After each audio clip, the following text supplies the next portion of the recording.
whatever station for the rest of the night. Because basically the song is a song about my fictional Uncle Ted who doesn't exist. I don't have an Uncle Ted, and I was never touched as a child, so this is just all fiction. But apparently allegedly in the metaverse. So basically, Uncle Ted in the song, I'm like talking about my cool Uncle Ted and how like we used to like go fishing and do all this fun stuff and have like tickle fights and like read comic books. And then like my dad didn't like him, but like and he went to jail, but my mom never told me why. And then like I'm like I was like Uncle Ted said let's. So basically the song sounds like Bruce Springsteen kind of thing. I'll see if I can remember it real quick. I'll play the. It's funnier if I do it with the music. But, okay. Yeah. So.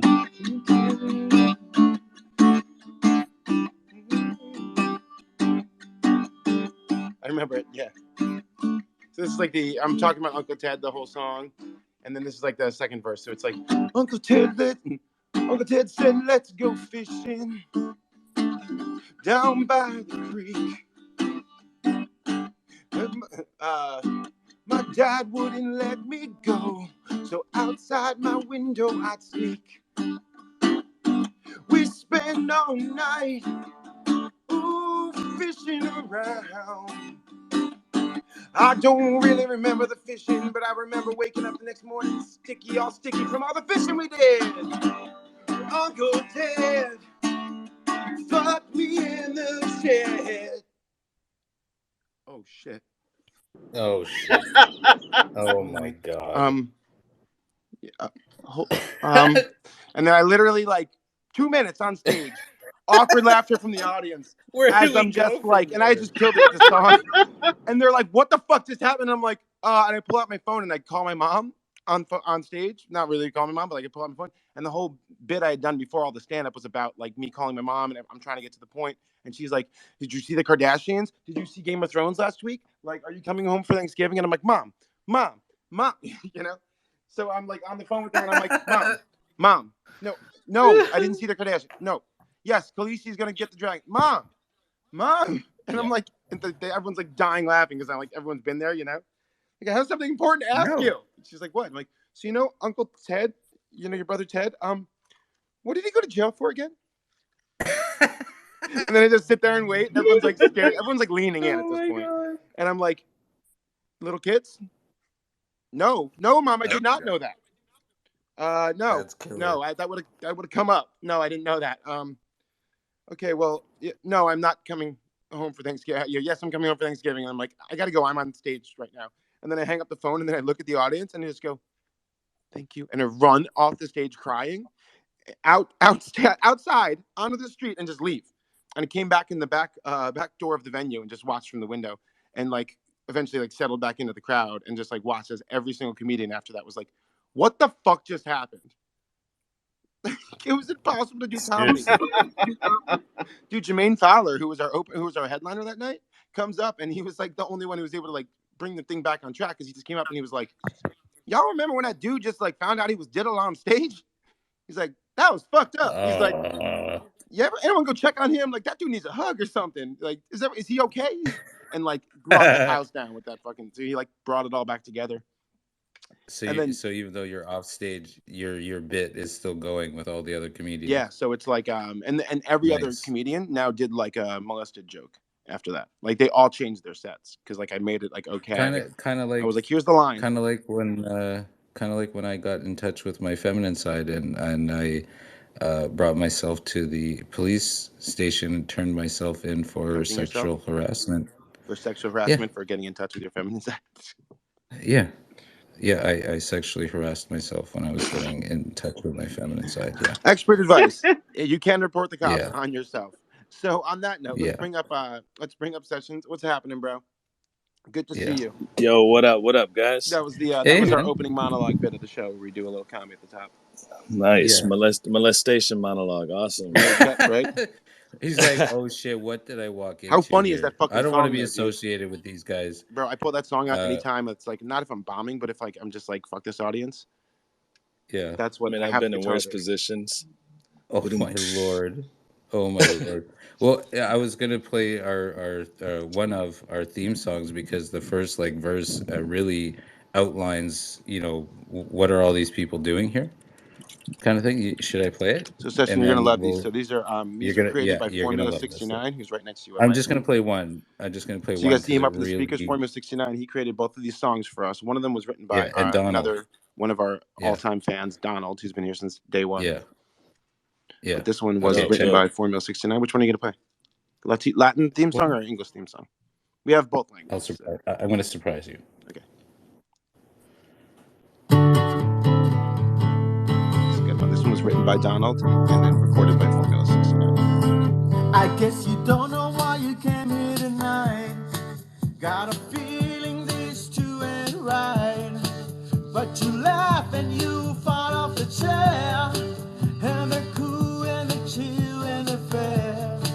Cause Brad's on the left, Christiano's on the right. Here we are stuck in the middle again. Here we are stuck in the middle again. Cause Brad's on the left, Christiano's on the right. Here we are stuck in the middle again. Here we are stuck in the middle again. And all I can say is that we'll be alright. And all I can say is that we'll be alright with you. With you. Yeah. See? Nice. Yeah. That's why it says, something's wrong with these guys. Like something's just off with us. Yeah, not to mention I'm on the right and he's on the left. I mean, I think if you don't think something's wrong with you, then no, you're on the left. Something's wrong with you. Yeah, that's right. And Christiano's on the right. Yeah. Remember, we established that because you're Canadian, even if you were far right Canadian, still be left of any American.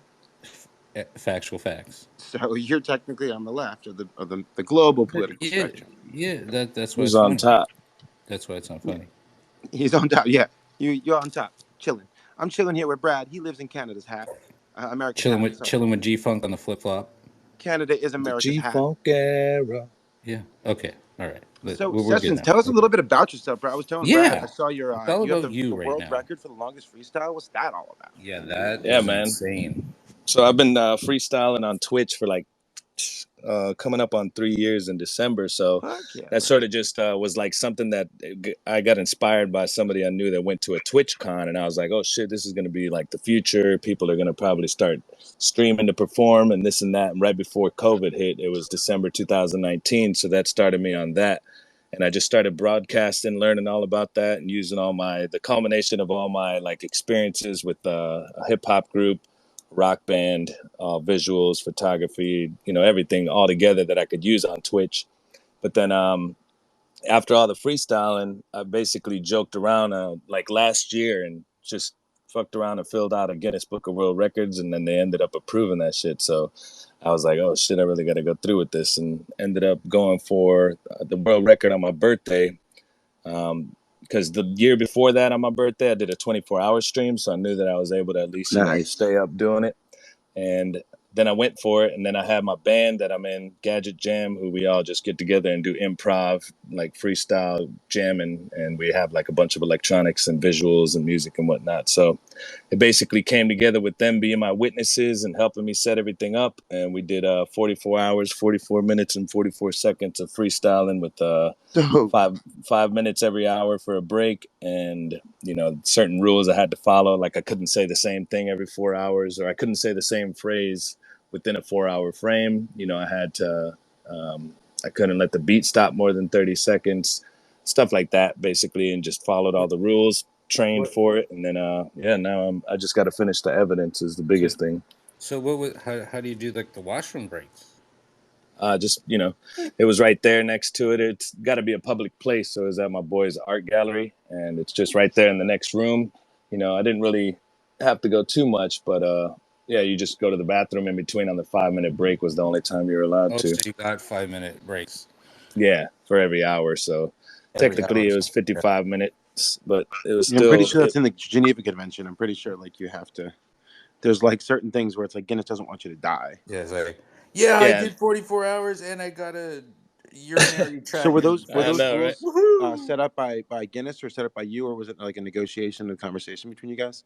Well, it was Guinness, and they just, they're not gonna send somebody out unless you pay for it, as well as they just, they don't have to come out there to monitor it, so they just left it on us to be, certain rules, like we couldn't have the 2 witnesses longer than 4 hours, and then they had to go take a 4-hour break before they could start watching again. Just for that's what I mean. Like they try to limit liability by being like you have to do things that are like legally healthy, so that you don't. There's not a news story where it's like 4 people died trying to. Yeah, but also for the fact that you can't concentrate and you're bored and your mind is just over it by the time you do 4 hours, and you got to take a 4-hour break to make sure you're focused and the timekeepers are good. So there might be some things that, might have faulted, but still, it was a dope experience. I had a bunch of people watching, bunch of raids, and people that were just emotionally invested with it when I was doing it. So it was pretty sick experience. That's and then sick, I slept for like 20 hours and then went back to sleep up for another 12. It was crazy. Like before and after? Were you able to like write words, like just have words, and then incorporate them into, so you don't have to think about them? Could you have like just words? That's actually, well, I did that. Plus, I also had my Twitch stream up so people could actually throw words, and I was just doing that the whole time. So I was just using the people's words to stay focused, and it's also engaging for them to see and that it's real. It's like I'm using the words that you're saying right there. Did you use 1 BPM the whole time, or were you switching BPMs, or were you just like sticking with something that was like slower and more chill? I actually kept it to. I have my boy who made a bunch of beats, JK1, the Supernova, and he just gave me a bunch, and I filtered through and found that 85 was about the best BPM that I wanted. Yeah, I was about to say, for. I was gonna be like, did you do it at 80 BPM? Yeah. 80 was a little slow, so I was like, 85. That's what I'm saying. 85 feels like 80, but it's like it's got a bop to it. Exactly. So it like kept me in my natural rhythm, and then I just used, the whole time I was trying not to be so hyped about it. Like instead of going with so many syllables, like you got a marathon, man. Yeah. So I just took it back, and at certain points I was just like, how I try to flow. Every time I do it, gotta grow, just try to space it out instead of going ham and wasting my voice. But I did end up getting like a canker sore from all the caffeine, and then a sore throat and shit. And I was like struggling at the end. Oh my God. Bro, I did a 24-hour stream 3 weeks ago. So on the 24th of May, for my first space ever on here. Oh yeah. I remember seeing, I was in here for a second. Yeah, that's where we met. So I was like, and I think you had mentioned that. So like that shit was like, I only stopped because they cut me. Well, we actually met the first time when you came to my same stage, and you were asking questions, remember? And you were talking about your cartoon and shit. Yes. And so like on the 24-hour stream, like I don't know if you saw at the end of it, like they cut me at 24 hours. No, I didn't. Like, I was gonna go to 36. I was gonna keep going. I was like, damn, I couldn't get to sleep after that. You know what I mean? I was like, it's crazy because especially like that's how I felt at the end at like 43 hours. You're wired. Yeah, I was just like, I started standing up and stomping around because I knew it was coming up, and it's just like you get a different type of energy because you're deprived of sleep, and you have to like, I don't know what it is, but it's crazy. It's almost like spiritual after a while. Second in the last 2 hours. And the last like 2 to 4 hours flew by, and I was like, really? It's over? Come on. Yeah, exactly. It's surreal, man. When I think back, people say what up to me in like real life when I go to like freestyle ciphers like I did last night, and it's just a lot of people still commend me on it, and it's sort of like a space in my mind as far as thinking back, knowing that I did that. It's crazy. It's commendable, and it's funny. Like it's just cool that I had the same kind of vibe. Like my first space here, I was like, I want people to know I'm serious. So when I say I'm coming back every day, like they can believe me. So I was like, let's fucking put it on the table, right away, and. I did that, and I've been back every single day, and I've done a space every single day, like 3 spaces a day. It's growing, right? Yeah, I mean, I love doing it. Here's the thing, bro. Like, I chose like this over my marriage. Like in 2014, 2015, I was twitching, and I was on Twitch in 2014, and no one fucking would listen to me about like Twitch, bro. Like nobody. It was like me and like there was maybe like 100, 200 people. They kicked me off. They would turn off my channel for doing music. So that's how early it was. Like, what? If I pulled out my guitar, so I was like streaming on the PS4, right? So it's a tiny little window, right? Everything's like a big screen. You're in the tiny window in the chat, right? And like, streaming from the PlayStation itself, not using any kind of software, right? And so like it was that, and I would just pull out my guitar with my headset and like start like singing, and they would like send me notices or like take my shit down and be like, this is not available, and like give me warnings and be like, Twitch is, and send me the rules and regulations. But Twitch is not for music; it's for gaming only. So that's how early it was. Damn, now it's like that's crazy. That's what. Yeah, that's that what actually Twitch became. It was right there at 2019 when I started. It was like a lot of the people were just starting to come there, and then obviously the COVID made everybody that was a musician start doing it. To where I was pushing it as well, but nobody was like seeing it. And the same thing with what I do now. I was leading up to it is like all that experience with broadcasting has led me into creating the only freestyle cyber cipher in the metaverse right now in Somnium Space. Awesome, dude. So we just all freestyle worldwide and just and you're doing that on play Twitch. the beats. What's your handle on Twitch on there?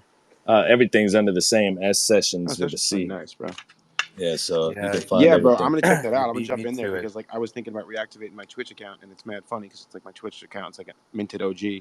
Yeah, you know, it's like a rare mint. It's like, you know what I mean? Like it's a 2014 account. So and like because I loved it. I only stopped. I moved to now, and because they were letting me do music and they were gonna monetize me because like Twitch I'd done like 3 months and I'd gotten their concurrence and they were like, yeah, give us another 3 months, and I was like, I put everything on the line for this shit. You know what I mean? Yeah. Like I was like, I had 3 months of rent to pay. I was like, I need the money now. You know what I mean? Like I had staked it all, right?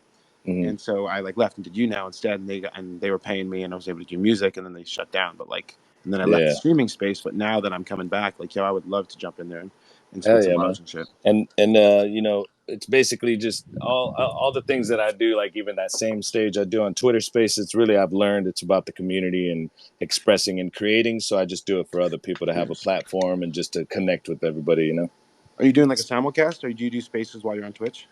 No, but I actually just realized I should be restreaming and putting my my video the same way on Twitter as I'm doing it on Twitch. So I'm going to start doing that because that's not going to break the affiliate rules anyway. So. Can you restream to Twitter Live?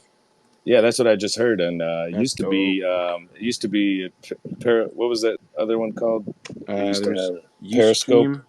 Periscope, yeah. It used to be that, but that shut down. So now I guess you can use Restream to go directly to Twitter. Well, this was Periscope too. What we're doing right now, this was the other half of Periscope. So Periscope was that, and then this whole bubbles and speakers thing, and then like they split it in half, and half of it became Twitter Live, and then half of it is Spaces now. Oh, dope. Yeah. What is that, Brad? Was that? What is Brad showing? That video, the thing up top that he pinned. Oh. Is that your spot? Let me see. It was until I broke it. Oh shit! Yeah. Damn. So you had something you were about to start with the whole like what I'm doing? Yeah. I have this thing where I get out of hand. Yeah. And, in the metaverse, he breaks metaverses. Yeah, I broke my nightclub, and so it's being rebuilt though. But basically, same deal. I offer it to musicians to come in and do their thing. It is modeled after a nightclub that I was at in 1999, 2000. It's in Spain, Madrid. Nice. It's called Capital with a K, and it's 8 floors. It holds over 50,000 people, and I was there for New Year's 2000. And it was like one of the best nights of my life, other than the day my daughter was born. But it was fucking insane. And so, I wanted to have 50,000 drunk people. Oh, it was crazy. Yeah. Like the place has elevators and escalators. Like it was just like absolutely insane. And each floor was soundproof and made out of like a fog glass, including the floors was like this fog glass. So like if you're on the 3rd floor and you look up, there's this glass ceiling, but it's all fog, but you could see people's like shoes, but you can't see anything past that. So you're not like looking up girls' skirts and shit. But you would see that. And it was all soundproofed. So every floor had another genre of music. That is sick. Oh yeah. And on the top floor was this like 5-star restaurant. It was just like absolutely freaking beautiful there. Yeah, and like I'm hooking up with Brad because I'm a music video director and filmmaker and creator, and like you saw my comment session. I was like, let's shoot a music video. Like I'm all about I'm a cinematographer. Like let me just get a virtual camera in there and some lights, and I can light that shit so it looks dope. And like I want to be the dude who you call to bring into your space, so I can like how Uber Eats will like have people, or like Airbnb, they'll have people come in and shoot your place, right? Yeah, like professional photographers to make it look awesome. They'll light it really well.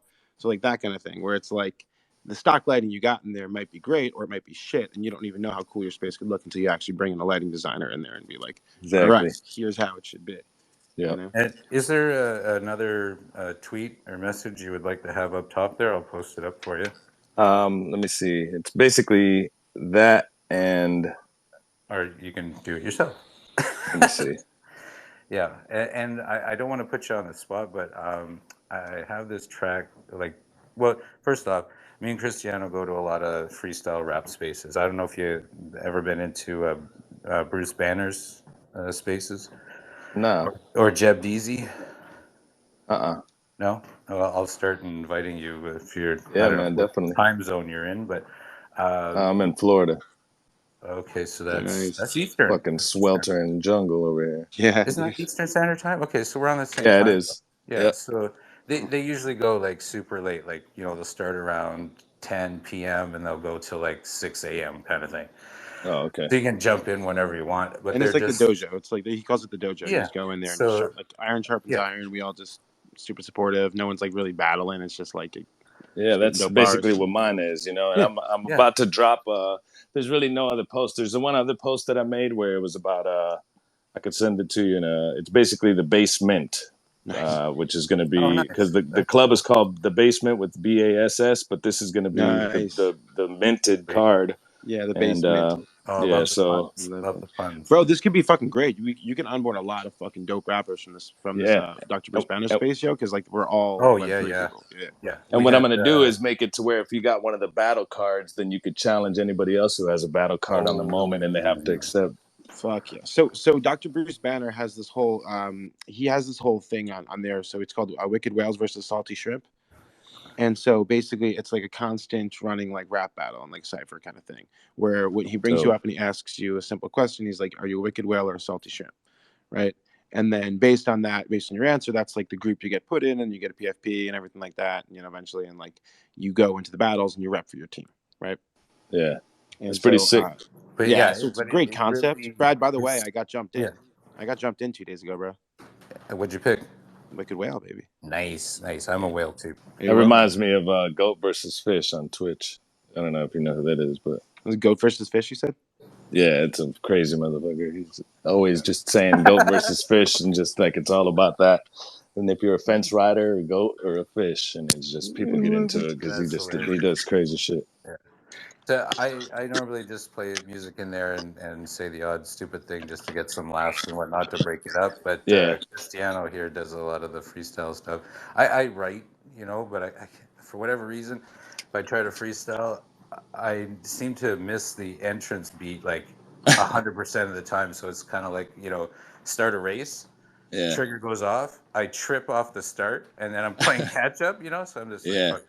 Yeah, I'm not doing it. It's crazy because I write and I got written music. Like my SoundCloud is just the same. If you went to my link tree, you'd see everything's under sessions. But with my writing nowadays, like I can't sit down and write with the shit. It's like freestyling has almost become better and more satisfying for me. That's happening to me right now. Yeah. Fuck with my brain, dude. Well, I'll listen to. I have listened to your recorded stuff. I'll listen to more of it, and then maybe I can write something that's more in your style of stuff. Session. So did you find that like did you ever look back at your older stuff when you were like first getting into like streaming freestyling and stuff, and when you're like, wow, that was the best I could do back then? Oh, this shit was whack as fuck. And it's crazy, right? Because like I even got on 3 weeks ago and I've been freestyling every night, and I listened to like a recording from the first night, and I was like, that was like me doing my best. And now it's like I'm like I'd be like, but it's also pushing. Yeah. It's also pushing past that embarrassment that's made me grow enough to, I've learned that, not giving a fuck what people think is a superpower. And it also allows other people to, at least feel, because the 3 words I use for my sidetrack brand is express for myself, inspire for other artists, and then evoke, which is evoking emotion. Did you hear what his brand's called, Brad? What? His brand was my new rap name that I came up with. Oh yes, Sidetrack. Sidetrack. Damn, how crazy is that? I'm not actually gonna use it, but bro, that's kismet. Yeah, and it's but it's kismet is that means manifest, right, or manifest destiny. Yeah, because I've been saying Sidetrack over and over on the stream, and then you show up today. That's crazy. And I spell it with a CKT at the end. Is the difference, but it's dope, man. Nice. I was calling it MC Sidetracks. And tracks. I can give you the reason. Well, because also it's like I get sidetracked easily, but then also the like I tracks are my side hustle. Nice. Like I do tracks on the side. But actually, Brad, if you want to bring up John La Joy and actually play that track for sessions, because if he hasn't heard it, he might get a fucking kick out of that. And also at some point, if you guys want to play a beat off freestyle, my phone's gonna die and I can't find my fucking charger. So I was just gonna say I don't want to put you on the spot. And there's this track that I play into spaces all the time, and everybody loves it. And I would love for you to. John, I was saying, Brad, I was saying the John La Joy one that's John Lajoie. John Lajoie gets sidetracked easily. Yes, okay, I will play that. But if his phone's gonna die, I'd rather hear him freestyle it. And also the whole thing with Sidetrack was actually inspired by Dub Effects, who does street performance. So I basically started freestyling on the sidewalk, and then it was also being sidetracked, like you say, with ADHD, and just it's a way of owning my impromptu type of craziness. I love it. I'm just rapping by Christiano because it's easier for the brand, for everyone, like for everything. It's just beautified into my that's a dope name anyway. And if your phone does die out, please come back when you find your charger, because this show goes for another hour and a half. But here we go. It's 11%, so I still got some time. Okay, all right, good. So here's the track I play into the freestyle spaces. Let me know if it's too loud or not loud enough. Is it direct audio? No, he plays speakers. Oh, okay. But I want you to teach me to do direct audio after this. All right. Yeah, we running through that audio.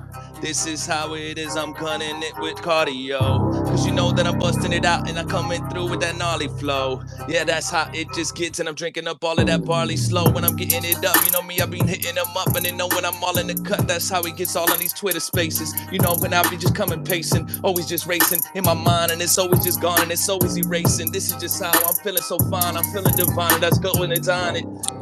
All of these things that you see up in that basement now, that's just how I chase it down. Looking like I'm Jason now. 4 he's, cause I scored these. Different people that know that I'm more of these. Yeah, it's like I've been Rick and Morty every time I come through and scored these. Different type women, and you know how I be just getting up in it. I'm flipping in linens, you know it's just how I just get it diminished. I'm always just shining just like it's a diamond. You know it's just how I be got it. You know there's nothing in common with all of these people. I'm trying to be chasing in commas, but fuck all the money, you know it's the drama. That's why they always trying to front. But you know how I just jumping it up, just like I'm riding a ramp in a stunt. You know just how I be getting it, but they don't really know what they want. That's just how I be just going, you know it's just how I've been shining. I'm always just flaunting, but you know me, I've been chilling back every time with the realest rap. You know me, I've been sealing that, and I'm always just trying to conceal it, revealing the fact. Cause it's how I just get with the stacks. I'm just trying to just get to the stats, and you know that I gotta be backing. Hold up, never really just backing out. Or we just go ahead with the tack in the mouth. You know me, I just go in some mountain. All of this, yeah, I be up in the south and the Florida. You know that I never just bouncing unless they enjoying it. You know me, I've been staying so poignant. And it's 2 in the morning. You know it's just me and I'm annoying with these different people. I'm hitting that audio. You can just see how I did it. You know I be busting out. Yeah, it's like with Chris Farley though. Cause we just going comedic now. That's just how it gets, I beat it down. You know me, cause I just leaving them seated. And now they standing up, come and repeat it out. Purchase your tracks, cause you know me, it's the worst with the facts, and they just be trying to relaxing, but you know me, I attract, just like it's Kismet, manifest with the destiny. Every time that I busted it, yeah, I'll be killing it. Shout out Brad with the best of peace. With the best in peace. Shout out Brad with the best in peace. I'm gonna take this beat, rest in peace. Murder this motherfucker, get the lease, get the motherfucking hearse for this motherfucker. I'm the worst motherfucker that you ever heard, motherfucker, on the street. I'ma murder motherfuckers, murk that, kill that. Motherfucker, you can feel that. Christiano, you can get back.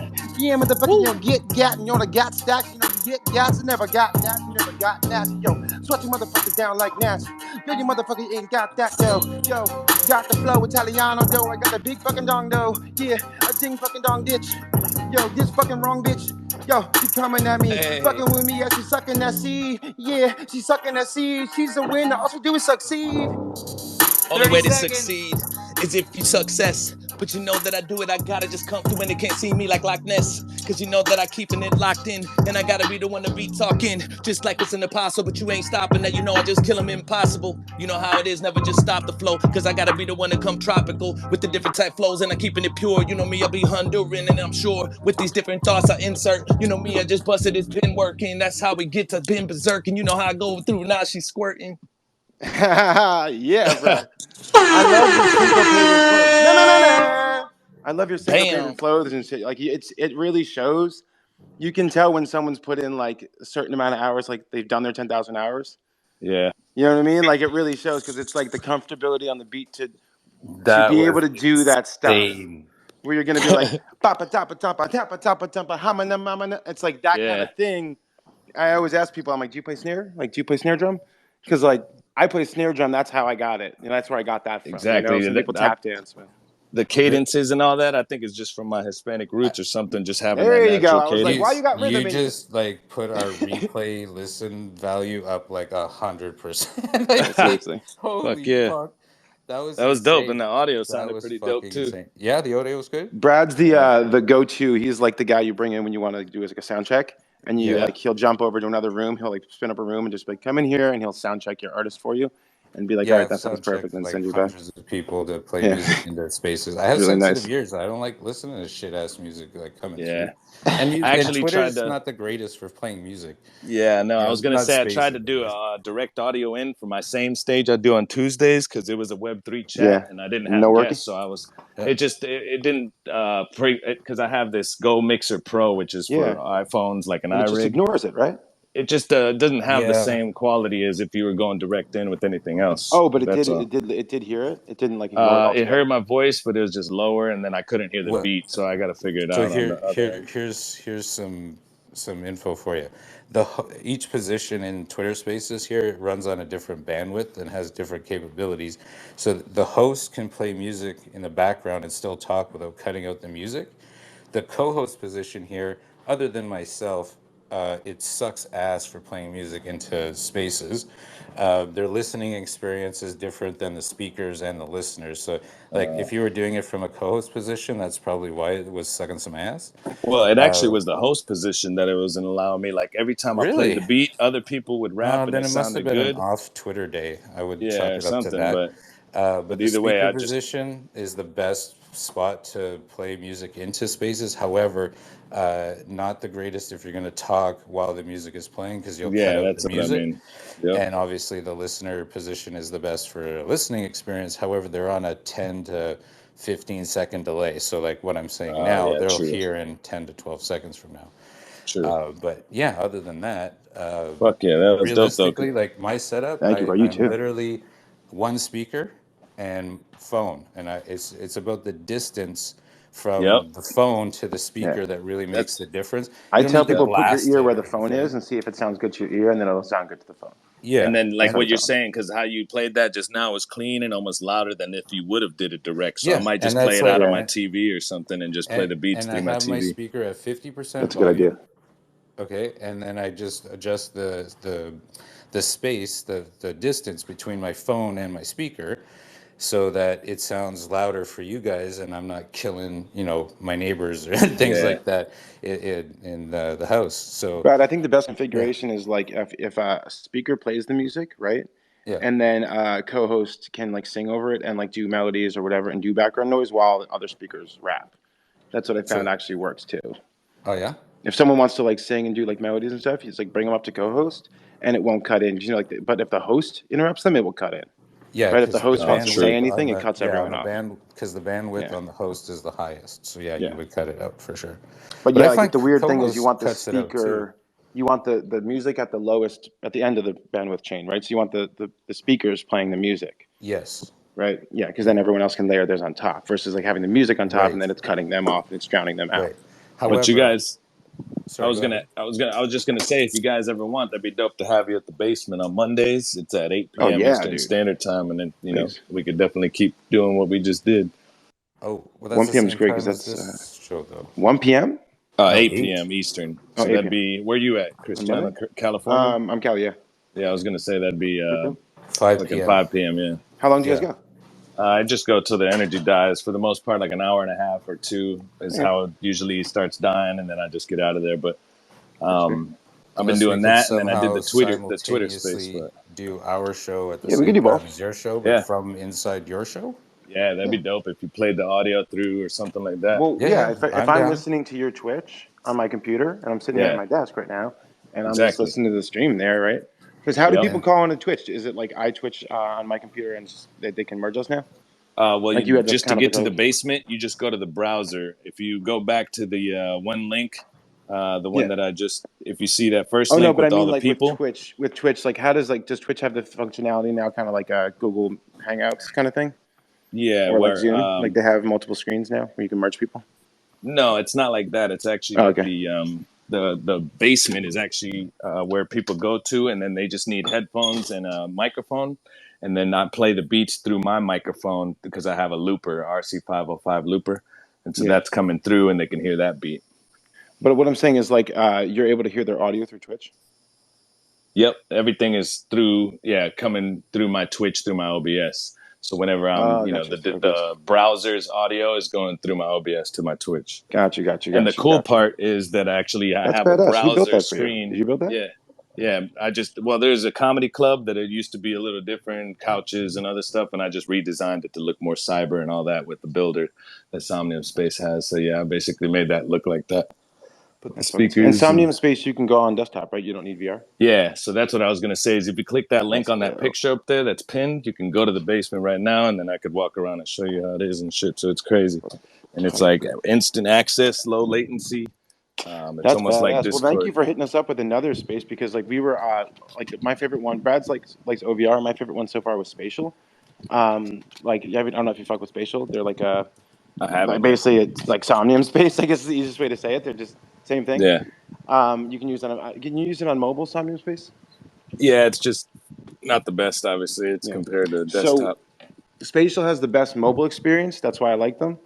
But like the desktop experience is great too. Like there's certain things that they could work on. But yeah, it's just a VR platform, virtual world platform where you can pop open your own meeting spaces and do and OVR to go into the VR space is either just your phone or Oculus. But if you want to like buy and sell or build, then you need the desktop. I was gonna say I actually went into OVR. I think. That's the one where in real life AR, right? Yeah, I'm not switching. I'm not Rug and Brad. I'm switching off Wi-Fi, so I'm not really disconnecting. Okay, carpeting. But really. With the OVR, there's a bunch of them, but there's this other one where you can like jump up really high and you're like a little disc. I forget which one that is, but it was starts. Yeah, it's hard to explain, but I had there's this rooftop party I went to that was pretty cool, and the way you jump, you can actually get into VR, and it's a similar browser version of VR. I had a bad experience with jumping. Yeah? You really jumped in real life? Brad just finds a way to break every single VR space he goes into. Yeah, he gets himself stuck in the wall, and then it's like, like he came into Patch Bay's space. We're doing this whole music video release party for her, and then Brad's like, I'm like, all right, just click here, and then get up here, and then come down. We're trying to get him up there. I mean, they interrupted the meeting because he showed up. He's like, hey guys, how do I get in? So like, I'm trying to get him up there, and then he like clicks somehow and gets himself wedged in between like the scaffolding, the I-beams for the stage. Damn. So like he's like stuck, and his avatar's like stuck in the middle of that thing. And so now we're like all climbing the scaffolding, trying to help him get down. And I'm like, look down, click, nothing. Like we couldn't get him out of there. And then he's like pushing his button to like make his hand go forward, and now it looks like he's jerking off. So it's like I bring this dude in to be like, hey, let's be on our best behavior. And now he's like literally next to like stuck 15 feet in the air next to the stage jerking off. And I'm like, Brad. Really? Yeah. And he's meanwhile like, I don't know what's happening, but I know he knows what's happening. Like you're masturbating, bro. There was no virtual reality fire department to get me down or nothing. This guy's for 20 minutes. Just grab my hand. Bro, it was like slapstick. It was like the Three Stooges. Give me some Purell. It was so fucking funny. Like I just been jerking off my fucking. That's what I love about it too, man. It's like I see kids that play it all the time. My son watches all types of shit on YouTube with people that play VR and stuff. But it is fun to just let yourself imagine and do whatever you want with the, that surrealism of just being able to throw fucking nuke bombs or whatever. There's this one game he watches. It's some Gary's Mod or something like that. Yeah, Gary's Mod's insane. I was trying to explain that to Brad that's where you get all these people just took all these models and made like their own games. And then I kind of like draw all the attention away from the concert and everyone's watching me jerk off my avatar stuck up in the scaffolding. But it's no longer Spatials. I think caught wind of this and they're changing their name from Spatials to Facials. Brad did the first ever Spatial facial. Dude, that Somnium space. That Somnium space looks really cool. I will totally check them out because like we're looking for as many. Because the cool thing is like you build in 3D and you can plop it on any fucking metaverse. Exactly. Around any. And if you guys ever want to throw an event there, that'd be dope too. I always try to do like NFT with. I'm gonna have like a whole system. Like I said, when I drop these basement cards. And then hopefully that money will allow me to start implementing other ideas and utilities. But just in general, right now, I just want to start getting guests. No, but I've shot the first music video in Somnium Space. It's if you want, I can show you that one. Hell yeah. Also, if you're down to shoot one and collaborate on one, I would totally be down to shoot. Yeah, that'd be sick, man, for real. But stay away from the M5 metaverse as well, because you can pants your avatars in there and run around naked. Yeah, except they don't have the parts. You know what I mean? So let me see. Oh yeah. I heard that you can make that in Unity though. Like, I knew a guy that I guess he designed a penis that swings around with like the bone modifier. The physics. That's fucking hilarious. It's crazy, man. So bone deformer. Naked in the M5 metaverse while we're doing a live stream to a concert, and Fat Joe is on stage. And the Virginia News is there watching this and running around naked. And then I launched the avatar straight up in the air. It takes off and like Superman, and it makes this noise.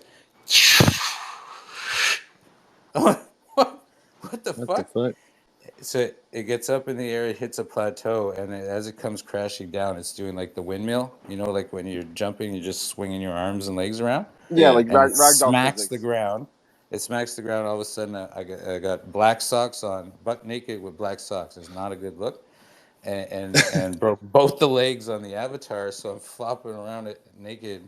Yeah, like ragdoll, like a ragdoll death. Where it's like blah blah blah blah. Not good. Yeah. Not good. This is one of the performances I did, and then I'm trying to find the music video that I did real quick, and that's pretty much it. It's it was on OpenSea, and me and my boy Blake, he's the one that put me on to Somnium. That shit, dude.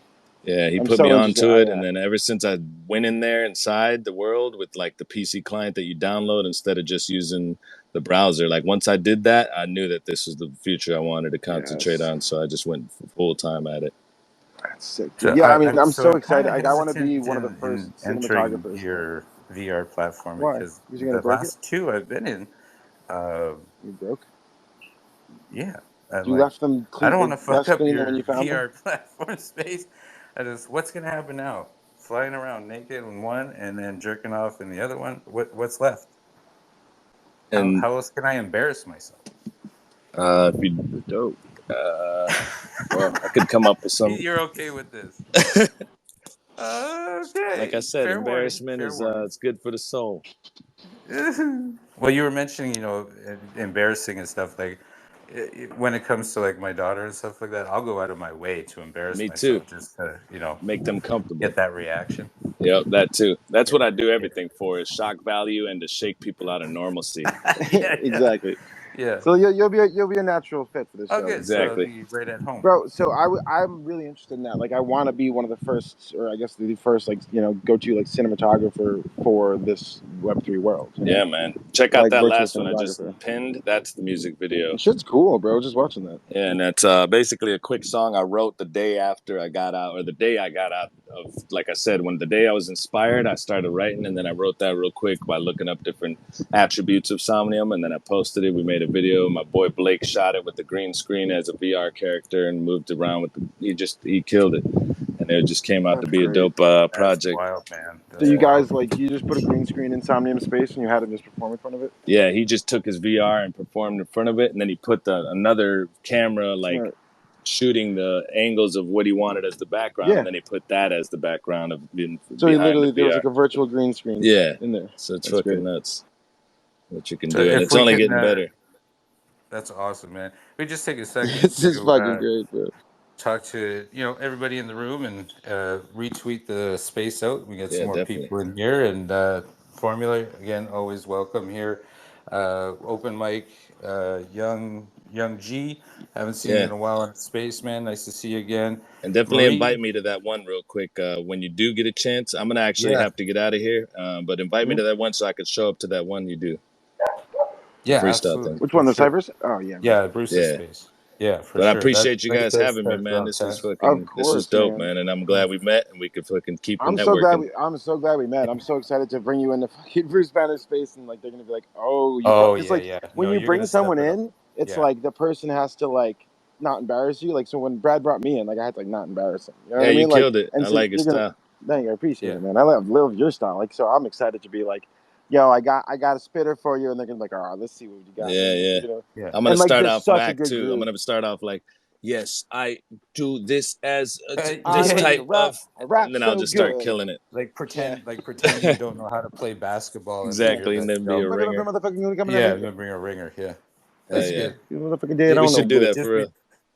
just before you go though, we got Donald and Formula. Donald wasn't here before, and these guys did another write up for us. Or actually, this one might. Donald did the one The with. Latino one? Yeah, He's heard the song. He wrote the song. He knows what it sounds like. he did Let's both. play you out with Bamboleo. Oh, there we go. Okay, yeah. So So yeah. Formula 69 just made this for us unsolicited. Both these theme songs are unsolicited, bro. And they just made these for us. And this one is like my favorite song from growing up. So like I was like, how the fuck did you know that? Yo, So that's weird dope. kismet That's the all best day. one when they do that without you knowing, because that was real. That Yeah. was real passion, you know. I'm like, how the fuck did you even know? Here we go. Yes. Este es el show de comedia y de música, donde escucharás a Brad y a Cristiano y te darán consejos para tu libertad. Y por la risa de este par saldrás bien miado. Bambolero, bambolea, porque la vida la prefiero vivir así.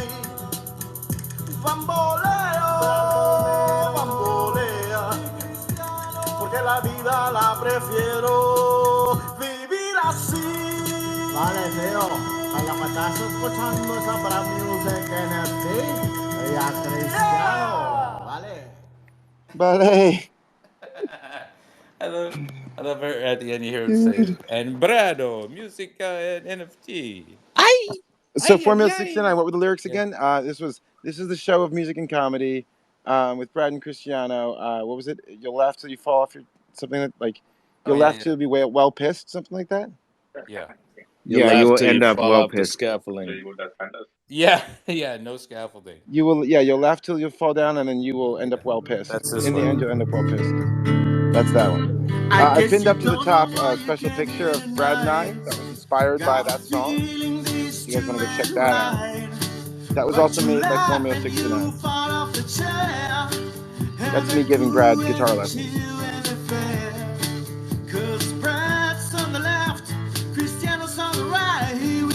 And in that picture, I'm on the right and Brad's on the left. So. Yeah, that's that one. That one. I love that one. So yeah, and we've only been going for 20 days, and we have the best fucking family over here and already. So I'm just super excited to see like where it goes, and the fact that we can do comedy and business and rap. I'm just like I couldn't be fucking happier right now, honestly. Absolutely. Yeah, I'm definitely gonna be back, fellas, and dude, like I said, you got a constant running guest spot here, man. You got an open invitation anytime. Absolutely. Hell yeah, appreciate y'all, and man. We don't it was just a, give it was those a out pleasure. willy-nilly. Thanks for bringing some good bars out of me, bro. Yeah, man, that's what I was gonna say. Keep fucking with me, and I'm gonna definitely keep bring good vibing bars with out y'all, of me. and I then appreciate it, man. bring the energy. Then we can bounce off each other. So definitely down. I'll shoot you a DM when we're in the dojo tonight. Right? Bet. Yep. Yeah. So I'm gonna jump off as a listener now. I'll probably chill for a second, and then awesome, I'm gonna. man. Thank you so much for gracing us much with your presence, your time. Yeah, man. Definitely. Thank you guys for the time and opportunity. Let me be up here. Beautiful. And and for anybody, I will next Monday be in the cipher, even if I'm on the show. I think it'd be funny to be on the show and in the cipher at the same time. Yeah, that'd be sick. And then I'll also shout you out on my Twitch and all that. And if you do create one, follow, and then I'll be able to help network you out through some of the people that I freestyle with. Oh, well, my Twitch account's from 2014, so I'll reopen. I have like 1,000 followers on there already. Nice. I just got to 1,000 after that world record thing. Oh, fuck yeah. Cool. Yeah, so I mean, they're probably dead, you know what I mean? But it looks good from Vanity. Yeah. Like, and I'll get zero. Your NFTs are on OpenSea, you said? Yeah, I have an account on OpenSea under Sessions as well, but there's a few that I do in the basement. Some nights I'll do trivia or riddles and other games where you can win a Polygon NFT, but I'm about to drop my basement card on Solana probably. Oh, hell yeah. Sessions, is there anyone you're rating on Monday? Good. I usually just check it the day of or the moment of, and then I'll see. Okay. But I could raid you if you got the Twitch. I could always open a up. fucking Cypher space. You know what I mean? Yeah, like exactly. right after that, and just be like, if you're done here, fucking, you still have bars. I'll definitely raid you up. You know, just follow me on that. You got to check out the Wax blockchain too. A huge music community on there too, like Deadmau5 on there. Brad will get you plugged in with them. Yeah, word, fuck yeah. Hit me up and DM me on that. Yeah, for sure. Because I'm still trying to figure out which one I want to drop it on, but I just want it to be something where people can grab the card and they can make money back from holding it or selling it. But Brad likes Sublime Sounds for that one because they earn a token. They earn an SSN token, and that's like it's my sponsor. Yeah. Nice. Yeah, man, we'll talk definitely. So that's how I met him. I was like asking him about that type of shit, and then we became friends and co-hosts. But like he's that knowledgeable about all those blockchains. So. Fuck yeah, man. And I'll while you're a listener, I'll just play my next music NFT that I'll release, but not anytime soon until the one I have out right now sells out. So just kind of like a intro to it anyways. It's called Time to Get Stupid. And while I was playing that, if anyone wants to come up and say what's up, feel free to... Because it's time to get stupid, man. That will be my next music NFT, which will come with 3 utility, which will be 100 SSN a week. My time to come and blow up your space or NFT consulting. I do that too, whatever you would like. And we'll have some sort of other lottery. The one I have out right now could win you a pair of custom-made Nike shoes valued at about $800. The artist who makes them sells them for about that much. So yeah, it's gonna be crazy because it's time to get stupid, yo. It's time to get stupid, thanks Brad. again, Sessions. That's a great theme song, man. Much appreciated. Brad, what can you give me the 3 utilities again? Was it going to be you? Or were you one of them? Yeah, I am definitely. It's going to be written onto same utilities as last time. So here's the thing, though. Yeah, except for I want to negotiate a deal with you about that show, about that song. Yeah. How do you feel about also possibly making that song a theme song for the show? Like nesting song for this show? So like let's say we release the Expert Advice Alpha Pass, right? Yeah. And then with that Alpha Pass, you also get that nested Alpha Pass, right? So that Alpha Pass, we'd probably use one of like the not Nifty blocks, but maybe one of the other gateways that lets you bundle other NFTs, right? And we would bundle it and say, with this Alpha Pass, you get access to these video streams, this, but also you get access to this, Brad Music NFT that has our theme song in it. And we start playing that song at the top of the show, because if I hear that that song I play one more time, I'm gonna fucking shoot myself live on stream. So I'm ready to change the theme song. Are you really? Yeah, it's been 20 days of the same song every day, bro. I've never done that. I hate that song now. I like the big band thing that you got. I'm okay with hating your song. Well, yeah. Well, we can switch up the theme song every so often, but I'm down with that. But if it comes to when it comes to monetizing the show and things like that, then I gotta talk to Chris Atwell, because he is the producer and label of said track. Of course. Yeah. But consider it done. Do your due diligence. Do your due diligence, brother. Done. Yeah. Okay, so starting tomorrow, our theme song is Time to Get Stupid. So, Brad, I don't know if I told you on our daily calls either that I had a new idea for a second show for us that's not going to be on Spaces, that we could do on Anchor. Remember we did that little test? Oh, yes. Yeah. So that show's going to be good. It's going to be a 20-minute, maybe 25-minute show called Shut the Fuck Up and Listen. No. And that show is just me and Brad, no speakers, and everyone just shut the fuck up and listen. Isn't that perfect? It'll be perfect. It'll be like a 30-minute show, and it's just like a call between us. Basically just recording our daily calls now, because Brad and I do like a 30-minute to an hour call, and I'm like, this shit's funny. This is the podcast. This should be the podcast. We're way funnier on the phone. Yeah.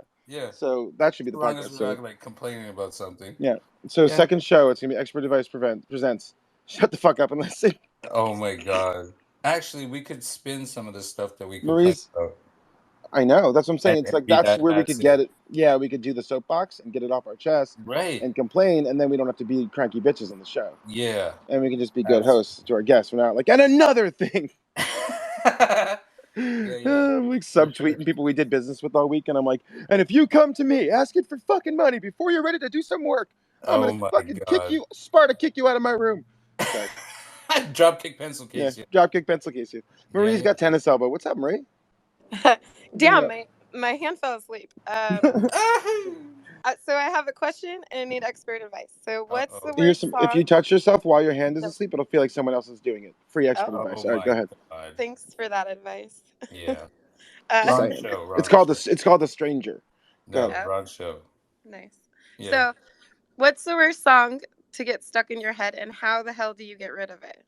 You have to listen to the whole song to the end. I sent out a poll on this once. Fuck, I'll go find the results. The worst song is probably "This Is the Song That Doesn't End" by Lamb Chops. No, by Sherry Lewis, and the way to get it out is you have to listen to the whole song to the end. But that's the only song you can't do that with. Oh my god! I suggested it was YMCA. That's a pretty bad one. I had that stuck in my head once. I was literally like 5 minutes away from like taking a drill and just. Do you guys want to start singing the song that doesn't end with me? No. No. Are you sure? Shut up. Are you sure? Now everyone's gonna hate in your head.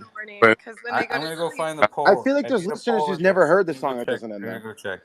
I've never heard. This is the song that doesn't end. It just goes on and on, my friend. Some people started singing it, not knowing what it was, and now they just keep singing it forever, just because this is the song that doesn't end. It just goes on and on, my friend. And you cannot mute me because I'm the fucking host. So now I have to sing it until I lose all of the listeners. The song that doesn't I'm telling my mom. I'm telling my mom. I wanted to do a sketch where someone starts singing that and it ends with them like shooting blowing their brains out, but it's like too graphic, you know? But like that would be the only way to end the song. You think? That'd be the only like a power drill.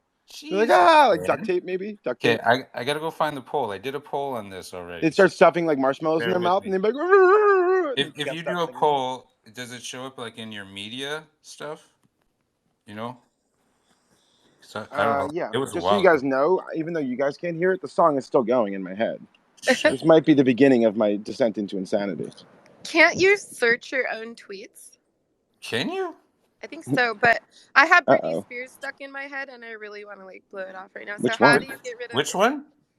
Oops, I did it again. You got to listen to the whole song to the end. Oh Lord. I usually have to play it on guitar, and then I play it on guitar once and play the whole thing through and sing it. And I'm like, okay, I did it. Are we good? Like, why, brain? Why do I need to hear this song over and over? Believe me, I understand. Marie, I think what it is, my prevailing theory is I think because radio waves pass through us all day, and you know, like you can just tune into a radio and it's like there's a song there. Like I think that like we get songs on our head because they're literally going through our head. Like you're like tapping into like a radio transmission where it's like they're just playing Oops, I Did It Again over and over again for some reason. Are we sure that polls show up in the media ones? If you just make a poll, you can't make a poll in anything else. That's the problem. No, you know how you can look at tweets and replies, media, and likes? I don't think polls are media. Fuck. Okay, I'm still searching. Carry on. But to search your own tweets, you know how to do that, right? So you go to your profile, and then you go to the little search icon on the top right, and that'll be like be the music. Can I just type in polls? Marie, do you agree that Brad should change his handle to @BradMusicNFTs? Like Brad_music or just BradMusicNFTs? No, I'm not changing my name. Why? You even said that with the underscores, it's impossible to search. People know you as Brad, and then even your Brad. If you type Brad, it doesn't come up anymore because you changed your bubbles. You changed your like things, your actual text to like fucking buttons. Oh, really? Yeah, that's what I'm saying. You're literally like a ghost at the time where like you need to be the most visible right now. So I got do better at social media, bro. I got to take out my specialized font. You got to B_ and it'll probably pop up. Yeah, you got to be Brad somewhere. People just type in Brad. I want to be able to type in Brad and then you come up. It's really annoying to have to fucking find you every day. Yeah, it's very annoying. So I'm just going to end up not tagging you ever. Suck it up. So I don't know if anyone was listening. I was a minute late to the show because I was listening to Elon Musk this morning, had an all-hands call with Twitter. And Project Veritas was nice enough to record the damn thing and release it on YouTube. So I was watching it as fast as I could before it gets taken down, I guess. But like, it's pretty fucking cool. I watched the first 20 minutes, and it's happening, guys. Like, Big Daddy bought Twitter. Like, he had an all-hands meeting this morning with him, and he was like, you know, let's talk about it. And so I got as far as him talking about bots and free speech.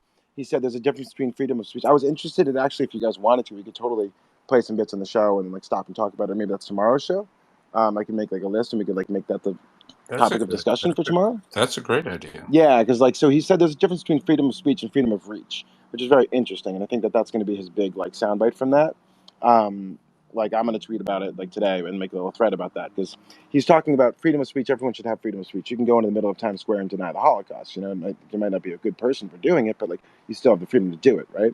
But it's like, should we take that and amplify that out, right? And that's what he's talking about. That's freedom of speech versus freedom of reach, right? And so he does believe in freedom of speech, but he's like, what he's essentially saying, and that leads to is, and I'm all for Elon Musk, just so you know, I'm not an Elon hater. I'm all about him, but I have to like play devil's advocate when it's shit he says leads to a slippery slope. Because the people he's saying it to have proven that they're going to use it the wrong way, right? So he's saying that like that allows them to be like, all right, let's limit the reach of people who are saying stuff that maybe doesn't fit the narrative, but like they still have the freedom to say it. Let's not ban them, which is, I guess, what Twitter always was and what every other social media platform does. So I guess he's kind of like walking them into being like, can we not be so extreme and just like ban everyone and just like go back to where it's like, you know, Trump can tweet, but like if you don't have to like, you know, amplify it out and like put it on the front page kind of thing. So I mean, like it's a win. It's not where we maybe want to be altogether, where it's like everyone should have equal access to their reach of their audience, no matter what. You know, like as long as he lets you reach your. If I have 5,000 followers, you should be able to reach 5,000 people, right? They shouldn't be shadow banning. That's the idea. I was wondering. Oh, Brad got bumped. I was wondering why it was quiet. It was nice. We had a nice little civil discussion in here for a second. That was really sweet. Shut up. I lost volume. I couldn't hear it. Shut up. What do you guys think? I posted up at the top the poll. So it was YMCA the Macarena blue da da dee da dee da. Everybody become fighting. That's the best song. Those were the top four that we got for worst songs stuck in your head, and the Macarena one. Sure. Get out Hey, of that's my gonna be head. your next song. No. Macarena. Yes, that's our theme song. Okay, give me guys, my spot back, dude. Give me my spot. I got an idea for a third song for next week. So on my next day off, I'll surprise you guys with another song. Can we do Everybody Was Expert Advising? Oh, that sounds pretty good. Yeah. I was going back to the expert advice, different episodes. I all day today I was listening to it while I was working, and I went to the 19, the 18, and the 17, I believe. Yeah. So I do go back and I try to capture some of the audio for the next project the next one track that I'm gonna do for you guys. So thank you, man. I appreciate give you that. a heads up. And I'm gonna make it easier on you. I'll finish posting up in the expert advice account, or I'll have the dog do it. I'll get the dog to finish posting up the. I think he's on episode 3, so he's got some work to do. So I'll make him do it today, and he'll go episode 4 maybe through 15. I'll try to get him to get to 18, maybe 19. And then on Spotify, I'm managing the Spotify, so the puppy's not on that. I don't trust him on that. So on the Spotify, I'm gonna get it to like. We have episode 1 up, but maybe I'll get the first 5 or 6. We're still playing with like how much of delay we want to be on the Spotify, you know, because we might make it where it's like the most recent episodes. There's like a payment wall for like the last 3 episodes or something like that. I don't know. So. Or maybe we'll just leave them up on Twitter, you know, and like make it. I wanted to make it as easy as possible. So like I think it would be cool if did you see the thread? I'll pin it up. Did you see the thread formula? Yeah, I have. Hey, there's something wrong with my mic. If you bookmark, okay. I don't think so. You sound great. Yeah, I've been following the thread. Give me 1 second, Brad. I'm not in the thing. I'm trying to do things. No. Brad's like, baby needs a bottle. I know. Brad needs a co-host. Yeah. Got it. Let me get out of what I was doing and come back so I can give Brad his fucking vanity badge. There you go, buddy. Thank you. You feel better now? Yes. Okay. Thank you. Okay. So where was I? Jesus. I was trying to find. Okay, so it's pinned to the top. Vanity badges. So it's pinned to the top. I'll pin it again to the top of the Jumbotron, but it's pinned to the top of the expert advice account. And I think I've gotten episode 3 on there, so I'll get the puppy to update it. The thing is about that is like I listen to the episode and I'm tagging people, you know, and being like, this is what we heard here, you know, so because I want people to like be acknowledged for their contribution to the show. So it's like it takes a little bit of extra work to just like listen through and just skim through and be like, oh yeah, then this person came on, and, you know. But that's important to me. It's important that that's done, and I'm trying to get it done fast because those episodes are going to die soon. In 10 days, those first 3 episodes are going to be, first episode is going to be gone. You know, so that's what's sad about Twitter. It's only 30 days. What? It disappears? Yep. Which is why the moly. whole syndication thing, yeah. So I got on early because like I'm trying to help the Night Shib like get their stuff like recorded and like archived to like Flowgen or something so we can like listen to them. But like I was lucky enough to have just like gotten on it before day 20 or before day 30 because yeah, they're gonna disappear. They're gonna start disappearing. So damn, I should just screen record it and put it in a Dropbox for you guys, man.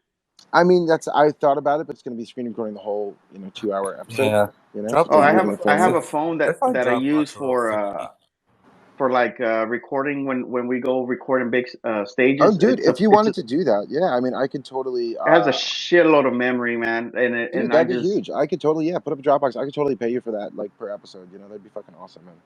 Yeah, I really appreciate that. I'll just leave it there recording, come back to it, and just drop it off. I really appreciate that, man. Thank you so much. Yep.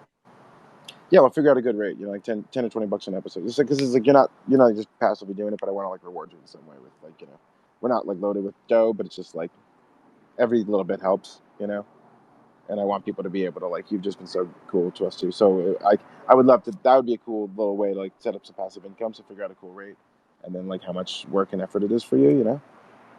Cool, not a problem, man. Not a bad fucking idea, bro. We'll figure out a way to pay in Bitcoin and shit. I don't know. Yep. Or just cash apps. I mean, might as well. Might as well just pay in pay in crypto if we're like doing all this stuff. I'll take Wax. Do you? Yeah, definitely, man. That's perfect. Yeah, that's how we met. Oh, really? Yeah. Yep. On Clubhouse. Yeah, on Clubhouse, and I was holding a Wax space. Fuck yeah. Brad was the one that dragged me from the hairs and all over to the Web3. Yeah. And And I was going to launch my PFP out to Padre Island to take pictures of spaces like the locations in which I have purchased on Padre Island for OVR, so I can take those pictures and put them into the spaces I bought, so that when you're in there, the view is the actual view in real life. That's cool. It is super cool. So as soon as I like your PFP too because it looks like a hexagon, but it's like a smaller version. It's like a squatted down hexagon. Yeah, it's actually it's a lips. Yeah, no, I see the lips, but it like looks like like a hexagon, like it's a NFT. Oh yeah. You know what I mean? It's kind of cool. Yeah. Yeah, I can't change it because people recognize me now. Yeah, exactly. Me too. That's why I picked mine. I was like, I need to pick one that I'm not going to change for a year. Mm-hmm. So I got all social media the same. Yeah, I gave Infinita a mic here because I have not seen him before. And yes, you have.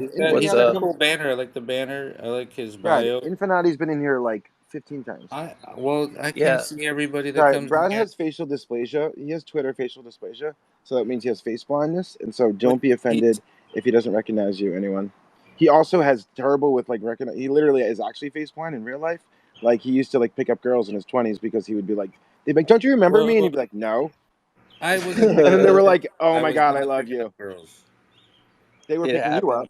Yeah, because you don't remember them genuinely, and they think that you're like playing hardball and negging them. And you're like, no, I'm not negging you. I actually don't remember who the fuck you are. Yeah, I know, but I actually didn't fucking remember. I feel bad. I actually feel bad. I feel bad in retrospect. That's not a good thing. Yeah. But what's up, Infinity? And then you just not do that. much. Hey, hanging out, smoking. I'm lounging outside, like having a little smoke. My herbs finally came in. I've been waiting weeks for these herbs that I smoked to get in, and I've just been like a cranky bitch the last few days. And they came in. That's why I'm having in such a good mood on today's show, because I'm smoking herbs instead of like tobacco. Cool. Yeah. That's what's up.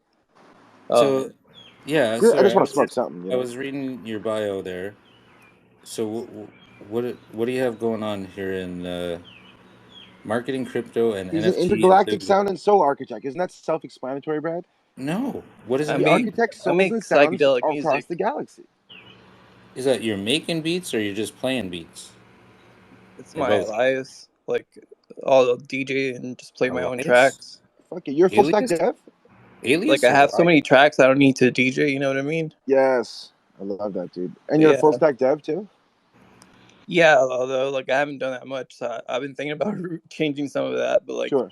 I can But like, make what some sites was and your stuff. what part of the elephant did you bite? You know what I mean? Like, what part? What were you interested in terms of the full stack stuff?